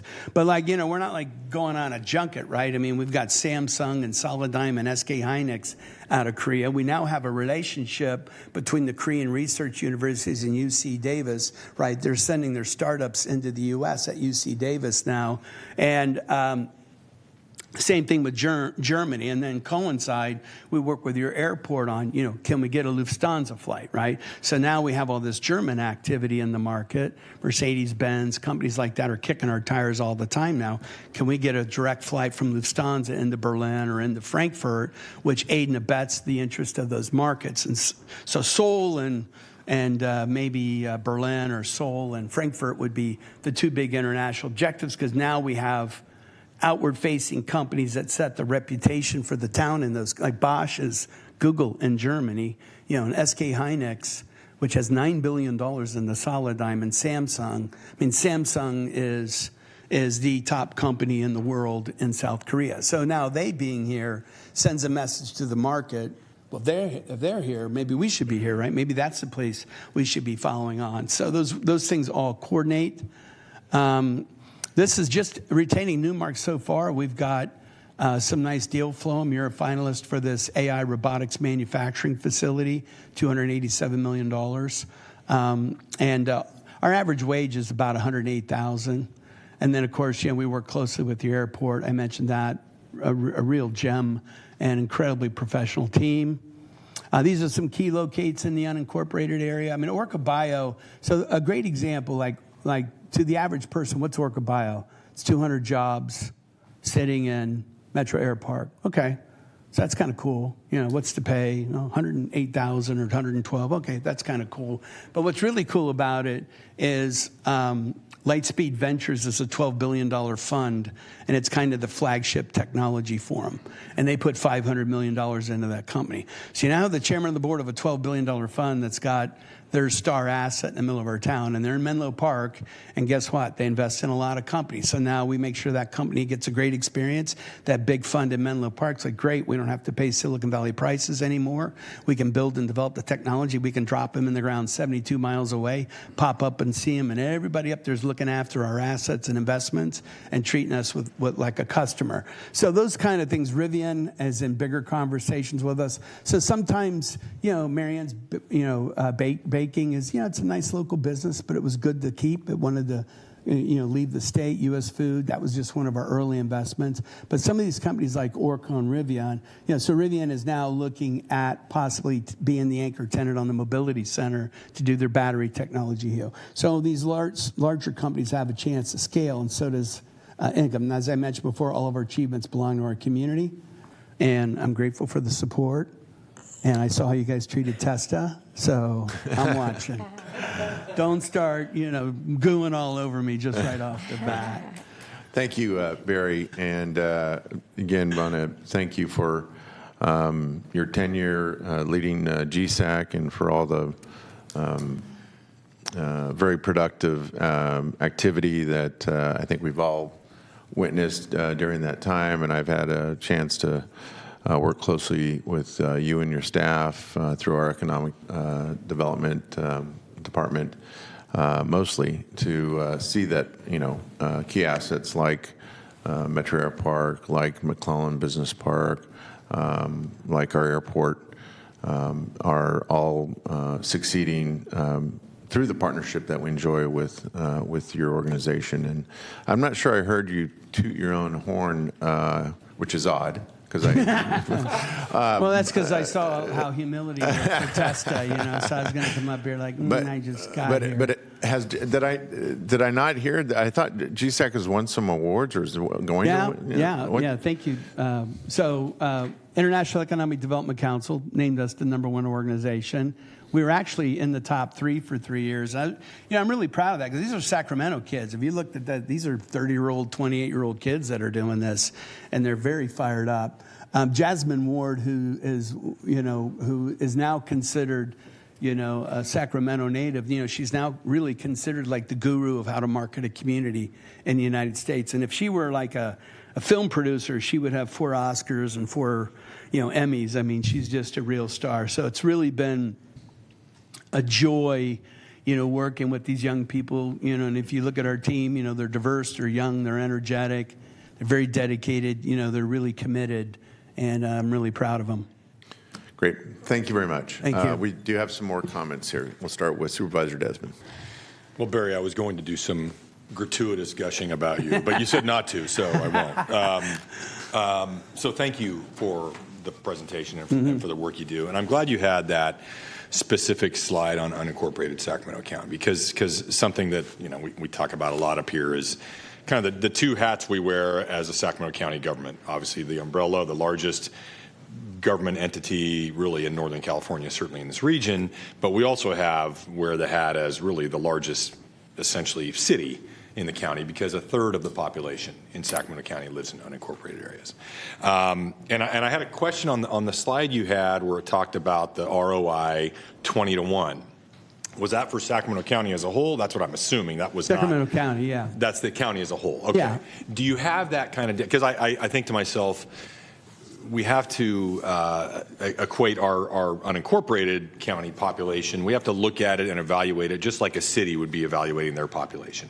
Do you have that ROI for unincorporated Sacramento County, or could you somehow I could break come up that with out that? for you. I'd like to see that, because I want to see what that ROI is for these areas. Yeah. And you mentioned at the beginning of their presentation, the importance of not leaving any communities behind. Right. And it makes me think about, again, the unincorporated communities in South Sac and Arden Arcade and Foothill Farms and North Highlands. These are environmental justice communities, communities that have suffered, have been under-resourced, have not had, historically, I think, the attention they should be having, certainly not the attention in terms of economic investment and workforce development. And we're really doing a lot at the county to change that. But I want to know, is there anything you can point to specifically at GSEC, specific initiatives, strategies that are really directed at some of these, in particular, environmental justice communities, and in the unincorporated area. And I just don't want them to get lost in this notion that Sacramento County is the big umbrella government. Yeah, because everything's Folsom Rancho. Right. You know, the municipalities, they got a bunch of infrastructure that are near the airport, off the freeway, doing great work. Yeah, so, one of the things that, I just want to go on, I probably shouldn't bring this up, but we did spend $1 million on Measure U for neighborhood economic development. So I always remind people that, we spent 2 years trying to build a separate independent apparatus to work exclusively in these underserved communities. And unfortunately, financial conditions changed and we didn't get to do very well with the program. But one of the things I'm developing right now is something called Opportunity Sacramento. And it's really in response to the pushback on DEI, right? So I always tell people, you don't need 3 letters to do the right things, right? So we're developing this thing called Opportunity Sacramento, and I'll probably need Sacramento County's help with it. But there's 5,000, and this is more like people than area, but we're looking at Del Paso Heights and South Sac, which have high concentrations of people being impacted. But just like in Sacramento County, there's 5,230 single parents, 95% women, that make $36,000 a year, that rely on the federal government for daycare. And you've seen these cuts, so you can imagine the sweat of the brow that we're feeling right now if these people get completely undermined for their daycare. And their daycare costs, as we know, $25,000, $30,000 a year. A lot of people, you see that, you think, oh, what a shame. But, we went into Del Paso Heights, and we analyzed 150 of the moms. They're mostly moms, 5% are men. And, like 93% of them had a high school diploma. 20% of them had a college degree. 50% of them had some college. Why are these women making $36,000 a year and hanging on by their fingernails? And then all I hear from major employers, I can't find good people, right? You hear that all the time. Get us good people. Get us good people.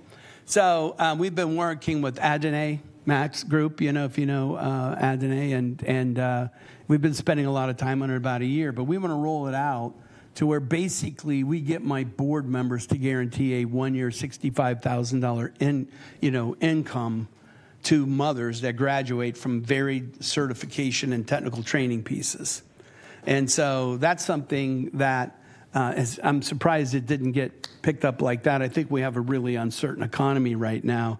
But that would be an example of something that would specifically impact those residents to give them a ladder into the economy. Because, we did a digital upskilling program, you might remember, during COVID. Same thing, Del Paso Heights, South Sac. We had, we basically paid people to train them. And, it was about to pay them $650 a week for 12 weeks, give them a computer, and give them a $2,500 bonus if they completed the certification. It was a Google IT certification, was about 50% of the cost of the training in our town for people on skills, and we had a very high placement rate, average wage around $50,000. We did this during COVID because, we knew people were going to have to work from their home. So, I see this Opportunity Sacramento as a big play. I'm also, I'm a former neighborhood economic developer, so I spent my first 5 or 10 years in neighborhoods in Cleveland. So I do know my way around these urban neighborhoods, and I always talk to folks like I'm always available. I champion the Urban League, Improve Your Tomorrow. So I try to support institutions that support those areas and use the standing of our board to help them. Right. But I will sit down with you and give you a briefing on this opportunity. And thank you for that information. I just think, you think about the unincorporated Delta communities in Rio Linda, Alberta, the South Sac, Arden Arcade, Carmichael. Instead of lumping them all together where they kind of their identity gets diluted a little bit, I think it would be important to make sure they're considered separately, their needs are considered separately. Absolutely. It's a conceptual thing, and I think that's what our own economic development is working on that as well. So thank you, Barry. Yeah, and digitally you can get right down to the zip code in the house, right? So that's the beauty of the analytics we have. We can, we watched Golden One. We were working with them on what they were doing in Del Paso Heights. And so we went to Golden One and said, $1 million, I can take 50 of these moms out of Del Paso Heights, pay them for a year, to get trained and then get one of my board members to give them a 1-year internship. And what I'm trying to do with the board is de-risk participating in the program. Just give them a year internship, $65,000. And when they're trained to be paid, when they're paid to be trained and they get a 1-year internship, it doesn't affect their daycare benefit from the feds. Great. Let's do that in Foothill Farms and North Highlands. Okay, I'm ready to go.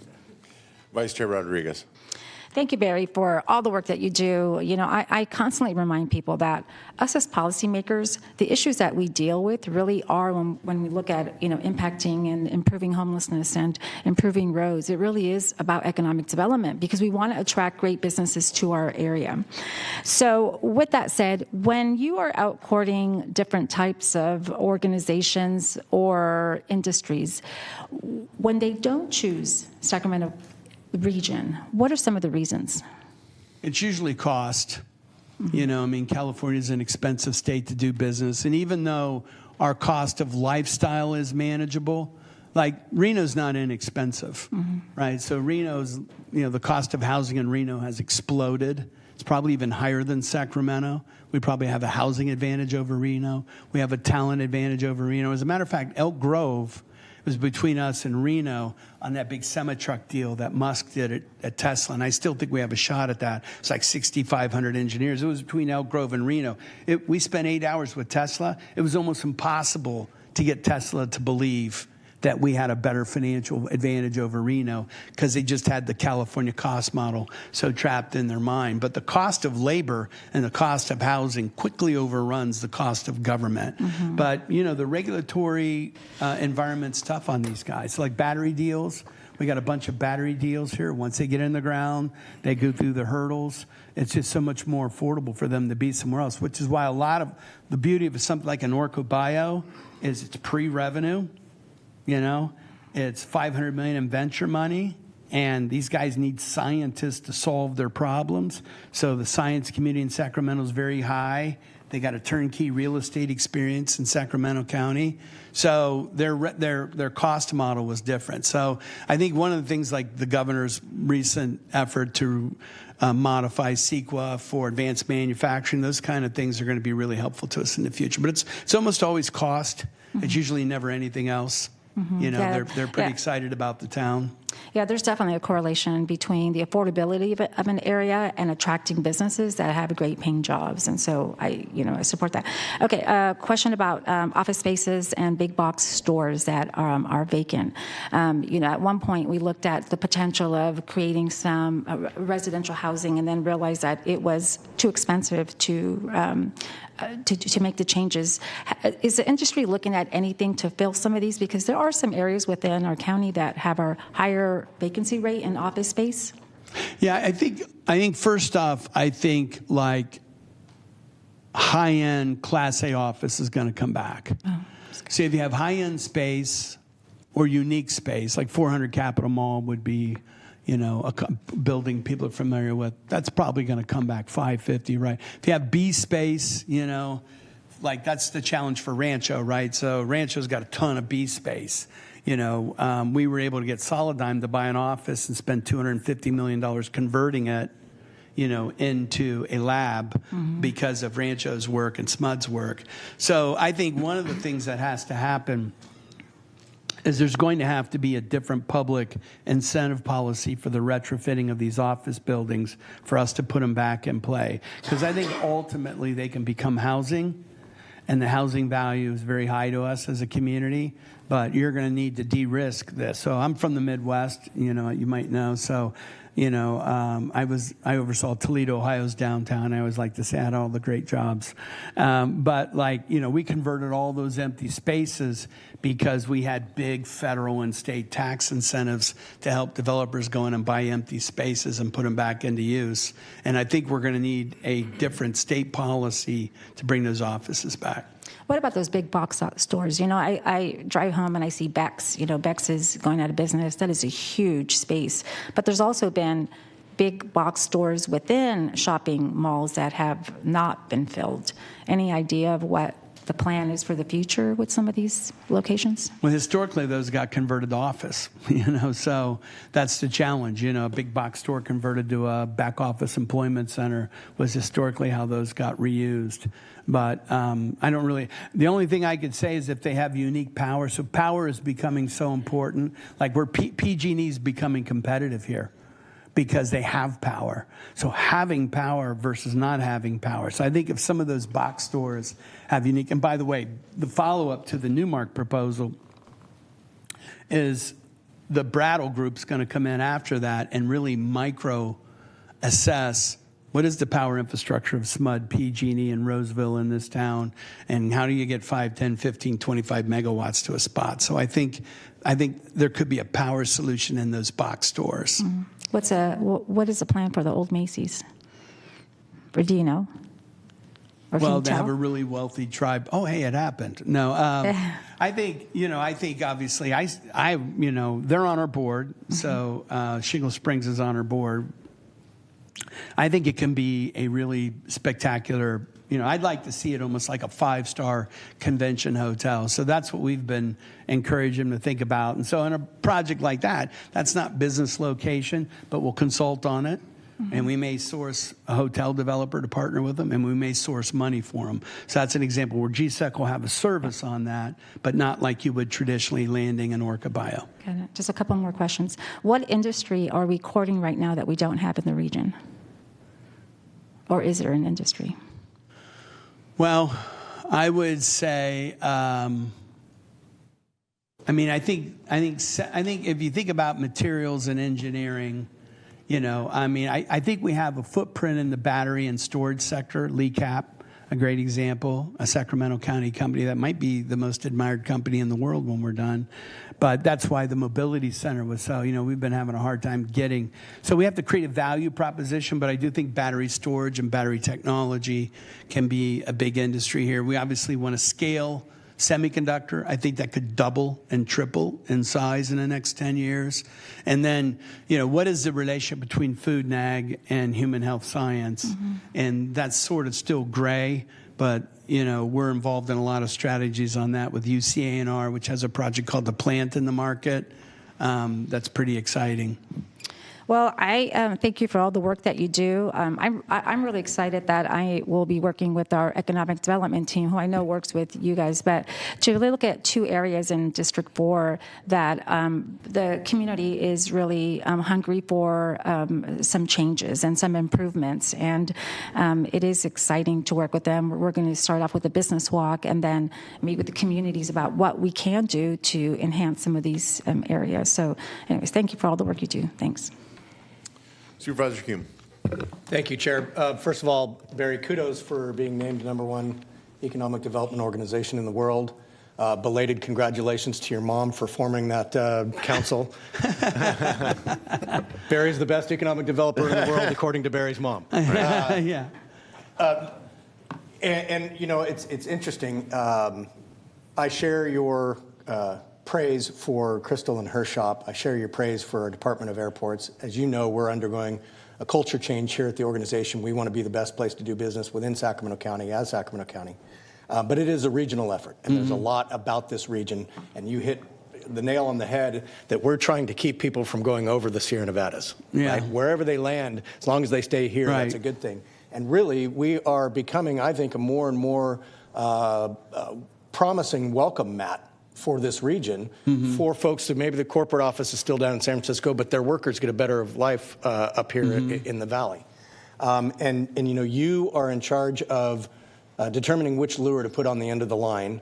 And as a region, we set the hook, and then it's up to each individual agency really to get the fish in the net. Yes, sir. And so that's where the rubber meets the road. And one of the things that I know we're focused on is when you're looking at culture change and you say, well, we want to have better morale so that we're more professional, outward facing, so that people feel better about the work that they do. By the time that message trickles down through the telephone game to the frontline folks, oftentimes it's like, hey, the boss says you need to smile more. and the intent of what we're doing gets lost. And so to the extent we can pour in and collaborate with you, please let us know. And then I would be remiss if I didn't hype the fact that we have a second major airport within the Sacramento airport system, and we're undergoing a strategic plan for that and a visioning process that, to the extent you can weigh in on that would really be helpful, because I think we will get to the point in short order where that will become an important economic driver as well. Yeah, we're always available as needed. We spend a lot of time with the airport. And so, part of what we're offering, like if you've worked with Trolls, you know how talented he is. Matt Miller, he was the chief economist in Arizona, was president of Greater Portland. So, we kind of built a team around a bunch of veterans and a bunch of young Sacramentans. The young Sacramentans are now rising and shining so that they're experts from their exposure to Trolls and Matt and maybe me, but they're from here, so they're going to be sticky and be long-term Sacramento leaders. So we do have some unique expertise in the organization, and we're always interested in being tapped in an advisory role where we can be helpful. Thank you. All right. Thanks again, Barry, for the presentation and all your great work.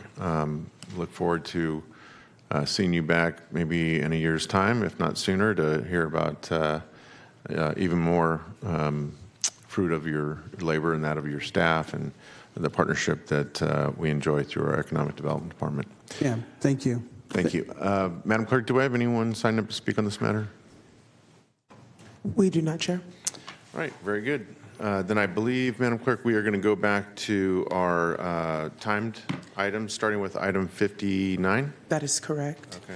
Item number 59 is PLMP 2022-00106, Sapphire Subdivision. It's a specific plan amendment, rezone tentative subdivision map, and design review for a property located at 9836 Florin Road, east of Bradshaw Road in the Vineyard community. All right, good morning once again. Emma Patton, Senior Planner, also joined once again by Christopher Alberts, Associate Planner, Project Manager for the Sapphire Project. This project is very similar in a lot of ways to the Emerald Subdivision, so I'll be brief in my notes, but happy to expand if needed. Here we see the project site bound in red within the context of the North Vineyard Station Specific Plan Project. That's Site 21. Similar to the Emerald project, the applicant is requesting a specific plan amendment, a rezone, a tentative subdivision map, and a design review. Here we can see the specific plan amendment exhibit. The specific plan amendment would convert a 28-acre portion of the site from that single-family residential 3 through 5 designation to single-family residential 4 through 7, allowing for higher density single-family residential uses in that area. The proposed rezone would align with the specific plan amendment land use designations as shown here. Here we see the proposed subdivision. The 41-acre site would be divided into 207 single-family residential lots, along with several landscape lots and water quality lots. While no park site is provided on the Sapphire subdivision, they would have access to park sites on neighboring subdivisions to the east. Then the project qualifies for a notice of exemption due to its consistency with the adopted specific plan. However, project-specific mitigation have been developed to address environmental impacts identified in the specific plan's environmental impact report. The project has been reviewed by several advisory bodies. The Vineyard CPAC met on November 14th, 2024. Unfortunately, no members were present, so no vote was recorded. The DRAC reviewed the project on September 26, 2024, and found it consistent with the countywide design guidelines and recommends that the board do the same. The Planning Commission met on August 11th, 2025, and voted unanimously to recommend approval of the entitlements. So staff has found that the project is consistent with both the general plan and specific plan policies, that the project complies with applicable standards and is conditioned accordingly, that the project is supported by both the Planning Commission and the DRAC. And based on that analysis, today staff is recommending that the board recognize the project's exempt status under CEQA, adopt the MMRP, approve the specific plan amendment, approve the rezone, approve the tentative subdivision map, and finally find the project in substantial compliance with the design guidelines. That concludes my comments, and happy to answer any questions you all might have. Thank you, Emma. Any questions for staff? Okay, seeing none, Madam Clerk, do we have anyone from the public sign up to speak on this matter? We do not. Okay, bring it back to the board and entertain a motion. I'd move staff's recommendation. A second. Okay, it's been moved and seconded. Please vote. That item passes unanimously. Thank you. Next item, please. Item number 60 is the PLMP 2023-00054. This is the Vang property rezone and parcel map, a rezone tentative parcel map and design review for 2 lots located north of the intersection of Dillard Road and Sherman Lane in the Cosumnes community. The applicant is the Vang family, APN 134-0333-011 and 025. Good morning. Good morning, Supervisors. I'm Leanne Mueller with Planning and Environmental Review. Also with us today is Nate Doberneck, the Associate Planner and Project Manager for this project. The project before you is the Vang property rezone and parcel map. It was continued from the August 5th board hearing at the request of the applicant. The project site is 2 parcels totaling 20 acres. It's located in the southeast community and is specifically in the Wilton area. The parcels are currently vacant and they have frontage on both Sherman Lane and Dillard Road. The general plan designation for these parcels is currently agricultural residential, and the southeast area plan identifies these as agricultural residential 5-acre minimum parcel size. However, the current zoning is agriculture 80-acre minimum parcel size, which is why the rezone aspect is in front of the board today. And they are proposing to rezone to agricultural residential 5, consistent with both the general plan and the zoning code. So as I've said, the entitlement is a rezone of those parcels from Ag 80 to AR 5, and in order to facilitate the tentative parcel map, which is going to be dividing those 2 parcels into approximately 4 parcels of 5 acres each, and then it's also a design review for consistency with our design guidelines. So again, rezoning from Ag 80 to AR 5 to provide consistency. This is the tentative parcel map. It's going to be 4 parcels. 2 of those parcels are going to take access from Sherman Lane. That's parcels 1 and 2. And then parcels 3 and 4 are going to front and take access from Dillard Road. Previously, both parcels 3 and 4 had separate driveways from Dillard Road. However, it was continued and the applicant has gone back and redesigned. And now, as shown in the revised exhibits in your packet, parcels 3 and 4, while they will still maintain physical frontage, they will have 1 driveway on parcel 4, and both parcel 3 and 4 are going to take access off of that driveway. So this change was reviewed by both the Department of Transportation and the Cosumnes Fire Department. The Fire Department did modify their conditions of approval, and so now condition of approval number 41 and 43 do address those revised driveway locations. So staff did prepare a mitigated negative declaration for this project. It was released for a 30-day review. The key topics that were analyzed were groundwater, Swainson hawk foraging habitat, and native trees. And then it did also discuss mitigation measures, and the proposed mitigation measures are going to be for biological resources, greenhouse gas emissions, and tribal and cultural resources. Excuse the interruption. Yes, sir. Supervisor Rodriguez has a question. Can you go back to the map? I just had a question about the driveway. Yes, of course. So in this situation, parcel 4 will be the owner of the driveway that will be utilized by parcel 3. Yes, but generally what happens is when the maps are recorded, there will be an access easement that will be recorded over that, which will guarantee parcel 3 will continue to have access across parcel 4. Got it, okay. Because I just, what that came to mind was, so they get into an argument and then 4 wants to close off, and then how does 3 at that point maneuver in? Yeah, so That does potentially happen. So in order to make sure that doesn't happen, usually what happens is we'll condition them that they have to grant access. Got it. And Thank it's a you. legal deeded access. Thank you.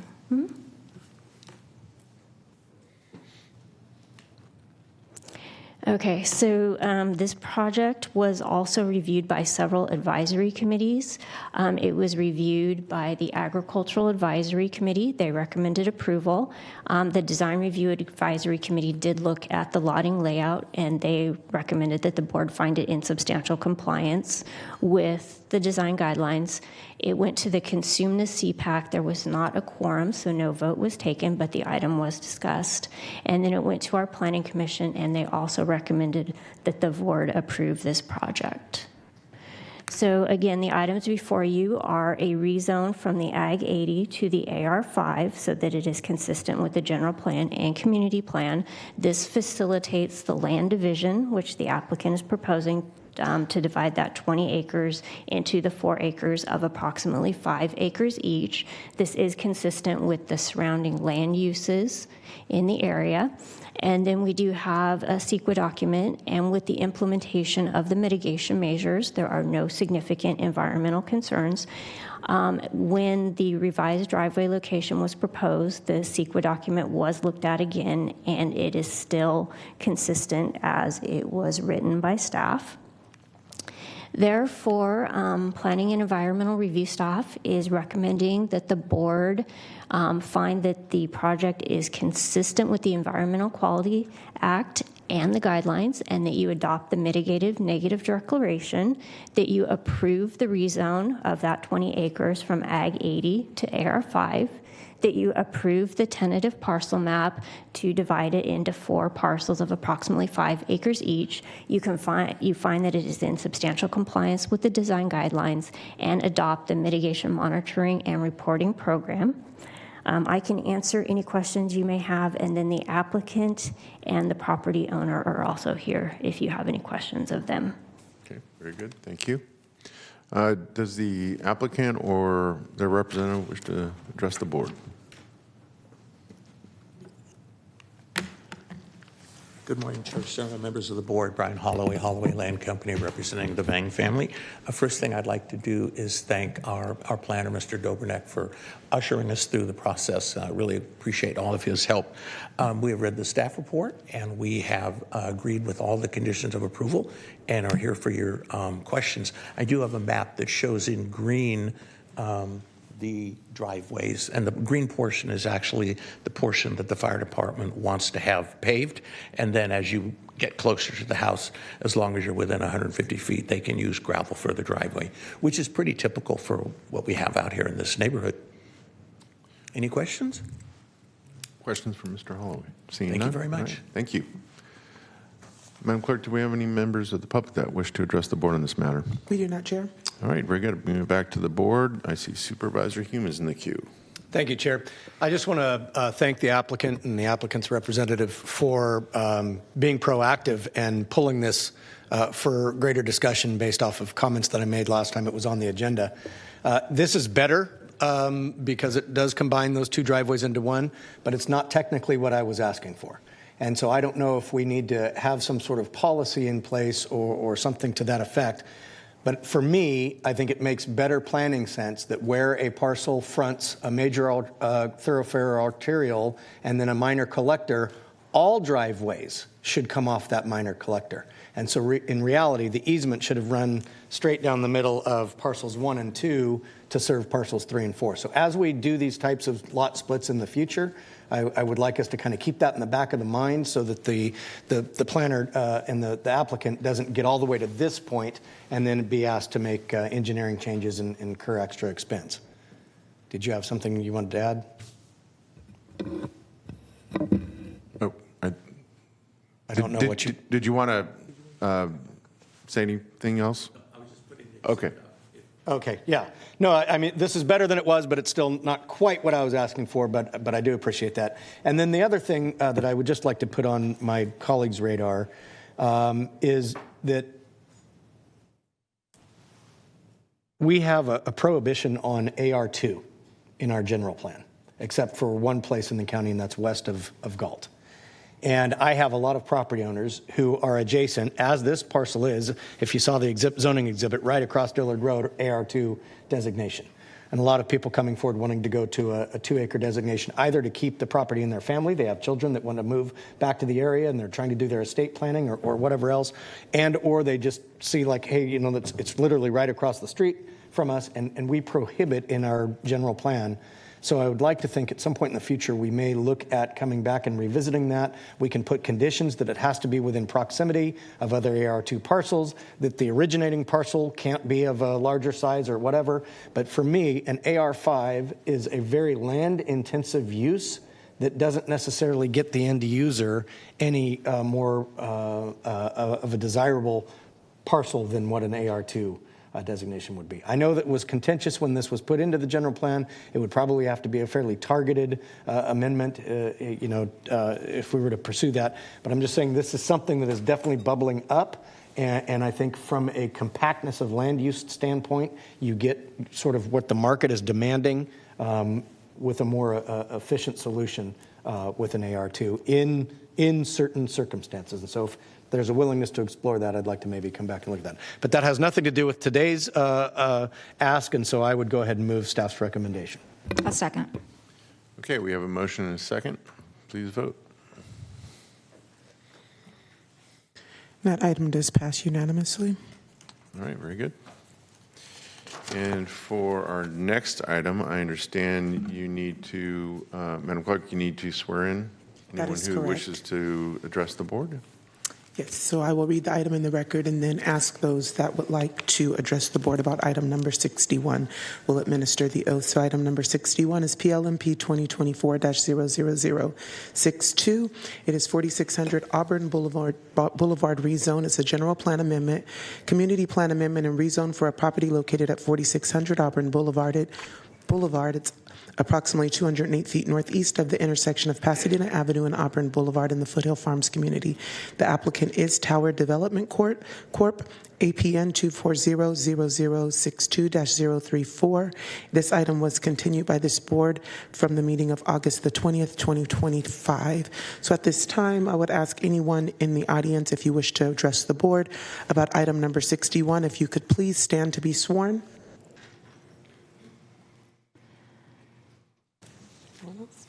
Okay, and if you could please raise your right hand and the appropriate, is there one more? Okay, and please raise your right hand and the appropriate response to this question is I do. Do you swear that the testimony you are about to give the board is the truth, so help you God? If you do not swear, do you so affirm? I do. So when you go to the podium, please state your name for the record and the statement, I have been sworn. Good morning, Chair Serna, members of the board. My name is Christian Balthazar. I'm an associate planner with Planning Environmental Review and was the assigned planner for the 4600 Auburn Boulevard rezone. The subject site itself is located at 4600 Auburn Boulevard in the Foothill Farms community. The project site consists of a singular parcel totaling 3.59 acres and is currently vacant. The site currently is accessed from the west off of Auburn Boulevard. In addition, surrounding uses include commercial retail buildings to the north, warehouses to the west, single-family residential to the east, and a combination of vacant lots and warehouses to the south. On screen now we have the land use designation and zoning for the parcel. The subject site has a general plan land use designation of low-density residential, as well as a community plan designation and zoning of residential density 30 or RD30.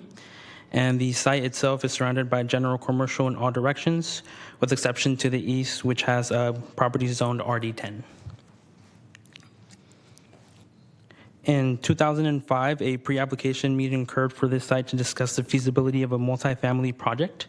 Following this meeting, an official application was submitted. So on November 8, 2005, Planning and Community Development Department approved a development plan review and affordable housing plan for the construction of a 48-unit multifamily residential project. However, no subsequent construction of the project occurred on this site. In addition, on January 31st of this year, an application for non-discretionary design review was submitted from the project applicant to develop a self-storage on the two south adjacent parcels to this site. The two parcels are landlocked and are zoned general commercial. This request proposes the development of an access road through this entitlements project parcel, and the non-discretionary design review is currently in process. However, a determination will not be issued until the subject project has been heard and a final determination has been made. The site plan for this request has also been included as attachment 2 of your hearing packets. Lastly, staff did review recent code enforcement violations and has concluded that there are no active cases.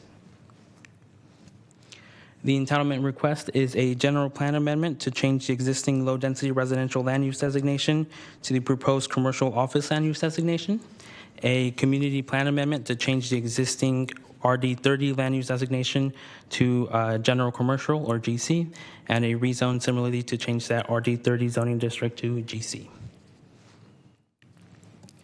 On screen now we have the proposed general plan amendment, just showing that proposed change. And here we also have the community plan amendment and rezone exhibit also showing the proposed change. Currently, there is no development proposed for this main parcel. However, the applicant has stated that the site would likely be developed as a commercial center, offering units for lease. An initial study mitigated negative declaration was prepared for this project and was released for review on May 19th of this year. The document discussed the topics listed on this slide and concluded that the project would result in less than significant impacts with the implementation of mitigation measures. This project was also reviewed by the former Carmichael Old Foothill Farm CPAC, now just the Carmichael CPAC, on July 10th of 2024. To hear and consider the project. A total of 4 members of the public did provide public comments, which included concerns that if the site was G-zoned to general commercial, the applicant would propose to lease the site to wireless communication facilities. Concerns that a masonry wall would need to be placed on the property boundary, causing negative visual impacts, and concerns that oak trees near property lines would need to be removed, as well as concerns that the owner did not have established plans for development. In response to this, staff did state that a use permit is required for all wireless communication facilities. So if the applicant decides to lease the site for a wireless communication facility use, a discretionary review that requires review by the CPAC would subsequently be needed for that to happen. Additionally, staff also explained that while it is planning department's preference to have applicants submit full development plans, it is not a requirement for them to have that. Staff also did, however, ask the applicant team during the project application completeness review if there was a projected use for the site. And as previously mentioned, the applicant did state that the site would likely be developed as a commercial center with units for lease. Following deliberation, CPAC voted unanimously to recommend the board approve the requested entitlements. In addition to that, the Planning Commission also met on June 23rd of this year to consider the proposed project. Commissioners did not require a presentation from staff, and they did not have any questions or comments for staff or the applicant. Additionally, there were no public comments made during this meeting, and the Planning Commission voted unanimously to recommend the board's approval of the project.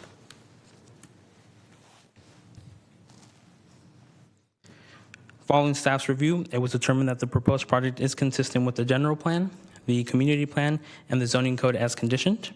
The project is compatible with surrounding zoning, surrounding land uses, and does not conflict with the provisions outlined in Senate Bill 330. The environmental document concluded that there are no significant impact or environmental concerns with implementation of the mitigation measures, and the project was both supported by CPAC and the Planning Commission. With this said, Planning Environmental Review staff recommends the Board of Supervisors take the following actions: determine that the environmental analysis prepared under CEQA is adequate and complete, and adopt the mitigated negative declaration, adopt the mitigation monitoring and reporting program, approve a resolution authorizing the general plan amendment, approve a resolution authorizing a community plan amendment, and adopt an ordinance authorizing the rezone. With that, I'll conclude my presentation. I am available to answer any questions. We do also have the applicant team in person to answer questions as well. Thank you. Great, thank you. Supervisor Desmond. Thank you, Mr. Chair. Thank you, Christian, for the presentation. Can you just flesh out a little bit the conversation that we had around the housing inventory and the implications for the county's housing inventory with this site? Because there were some concerns, I think, initially that if we took this, rezone this property, it would remove some units that we identified. Right.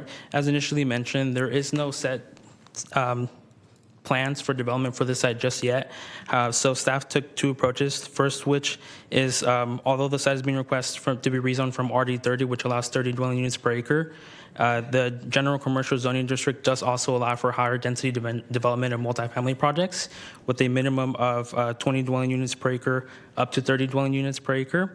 We do also have land use element 5 or land use element policy 5 that does state that for developments of 10 units or more, 75% or more of the required density should be built. And so through that, we were able to determine that in the future, if the site were to be developed with multifamily, we wouldn't be downsizing the requirement. In addition to that, we did acknowledge that the site itself would not be or had the potential of not being developed as multifamily. And so we did do a no net loss analysis to ensure that there is sufficient buffer and the low inventory vacant land. And it was determined that there is a buffer and there is enough surplus for lower income category units available throughout the county. Okay, great. That was the last point. Was the one I'm glad that you mentioned. Thank you, Christian. Yeah. Okay. Any other questions for staff? Seeing none, Madam Clerk, do we have anyone signed up to speak? We do not. Okay. All right. We have a motion and a second. Please vote. And that item does pass unanimously. Very good. Thank you. All right. Our next item, please. Item number 63 is county executive comments. No comments tonight. Thank you. All right, very good. We have a couple of my colleagues in the queue for supervisor comments, I assume, and then I know we do have an adjournment in memory as well. So we'll start with Supervisor Kennedy. Thank you, Chair. Recently had conversations with our staff and others about the realization that, first of all, we all know that part of the reason that we have tiny homes and we have the shelter system that we've built up is because so many people who are living on the streets are afflicted with either drug or alcohol or mental illness issues or all three. And you can't help people when they're living on the streets to get clean and sober. It just won't happen. So what we've done here is by creating over 300 tiny homes now with another 250 to come online here in the next year, an opportunity to get people off of the streets who need that help, stabilize them, get them in, some kind of shelter and stabilized, safe, dignified housing in order to provide them with the services they need. So, long backdrop for, I think that we are now reaching the capacity level of our shelter systems and the tiny home systems that we should look at this a little bit differently. Stockton Boulevard's newest site is an example where we're finding over 80% of the people who are in there are suffering from significant mental health or drug and alcohol addiction problems. And here we are, we have them now stabilized, we have them in shelter, we know where they are, and they're here obviously accepting services or they wouldn't be there. So I'd like to look at doing a pilot program. I'd like it to start at Stockton because it's a unique situation in which we're pulling off the WX freeway site, which has traditionally and historically been one of the hardest to serve populations and most resistant to services. But that site is being heavily populated. And again, as I said, over 80% of the people at our estimation are currently seeing these issues. So I'd like to see a pilot in which we look at utilizing our the tiny homes and other areas in which we are sheltering folks as a more of kind of an inpatient, outpatient, whichever way you want to look at it, service in order to provide those services on site in a much more intensive way than we have in the past.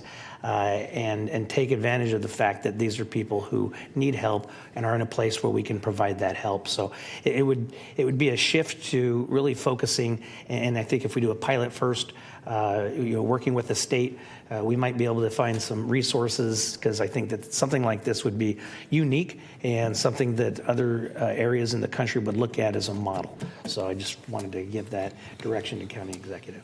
Thank you, Supervisor Kennedy. We'll definitely look into that. Thank you. Can I ask a question of Supervisor Kennedy? Because I think what he proposes is interesting. I want to understand it better. Would the idea be a pilot at the existing tiny home community on Stockton? Well, for that particular site, but I'm not saying limit it just to that, but if sometimes these things are easier to stand up if you do the pilot and start small. Yeah. Yes, Right. that would be it. And Okay. and that particular one, and don't want to get into the legalese here, but that particular one lends itself to, for example, a partnership with WellSpace, Right. since it's on their property, and that's what they do. So yeah. Okay. I just want to understand the geography that you were talking about a little bit better. And then the inpatient, outpatient part of it is specific to the kind of the behavioral health angle? Yes. Okay, gotcha. Great suggestion. I would wholeheartedly support Supervisor Kennedy in directing the CEO and his team to explore that further. Supervisor Desmond. Yeah, agreed. Thank you, Mr. Chair, and thank you, Supervisor Kennedy. So I've had a few discussions with Troy and Dave and Barry Chamberlain at Code Enforcement about the big issue we have in some of these unincorporated communities with chronically vacant buildings, particularly along commercial corridors, and especially ones that are really sources of blight, sources of a disproportionate amount of code enforcement activity, neighborhood complaints. We've heard of actually some people complaining in chambers about some of these properties. So I asked staff to look around and see what other jurisdictions are doing to try to alleviate some of these concerns. I know an extreme thought is imposing some kind of vacancy tax. I think that's far above and beyond something that I would ever consider. But there are some ideas out there, and some jurisdictions use what's really kind of called, I guess, for lack of a better term, a vacant building registry, where a local person is identified, and if it's a landlord with a vacant building or a building that is disproportionately causing code enforcement related issues, they have to do certain things with code enforcement to make sure someone is available to address these issues. So I'd like to have continued discussions with staff about that, and at some point have staff bring back to the board a proposal on something we could consider in unincorporated Sacramento County. And I think this is, again, one of these things that really it dovetails with our community development review efforts, our community development reform efforts that we're undergoing, and other investments in unincorporated areas. How do we get people to come invest in some of these communities? And we have to deal with some of these blighted properties. Oftentimes it's out of town, out of state, out of country landlords who have let properties sit for, in some cases, decades without doing anything. And these properties have been a problem. So I'd like to have a discussion about that at the board for some things we can do to help alleviate that. Okay. Thank you, Supervisor Desmond. I know we've made some progress on that. I think we need to do some comparables to some other places and bring something back to you. So we will do that. All right, very good. Any other comments from board members? All right, if not, I know Vice Chair Rodriguez has an adjournment. I do. I want to adjourn this meeting today in honor of Larry Ramirez, a man whose journey reminds us of the power of resilience, courage, and the second chances. Larry faced challenges that could have defined him: addiction, homelessness, and hardship, but instead he chose to rebuild his life and give back to others. Through his work with SACNAV and the Florin Road Partnership, he became a valued team member, contributing to the renewal of our community and inspiring those around him. He will be remembered for his generous spirit and the unmistakable smile that reflected his hope for the future. Tragically, Larry's life ended the same evening that SACNAV was recognized as a 2025 nonprofit of distinction, an honor that spoke not only to the organization's mission, but also to Larry's own transformation and achievements. His story reminds us why it is so important to support programs that create pathways to recovery and renewal. On behalf of the Board of Supervisors, we adjourn in his name, grateful for the life he lived, the example he set, and the hope he leaves behind for all of us. All right, very good.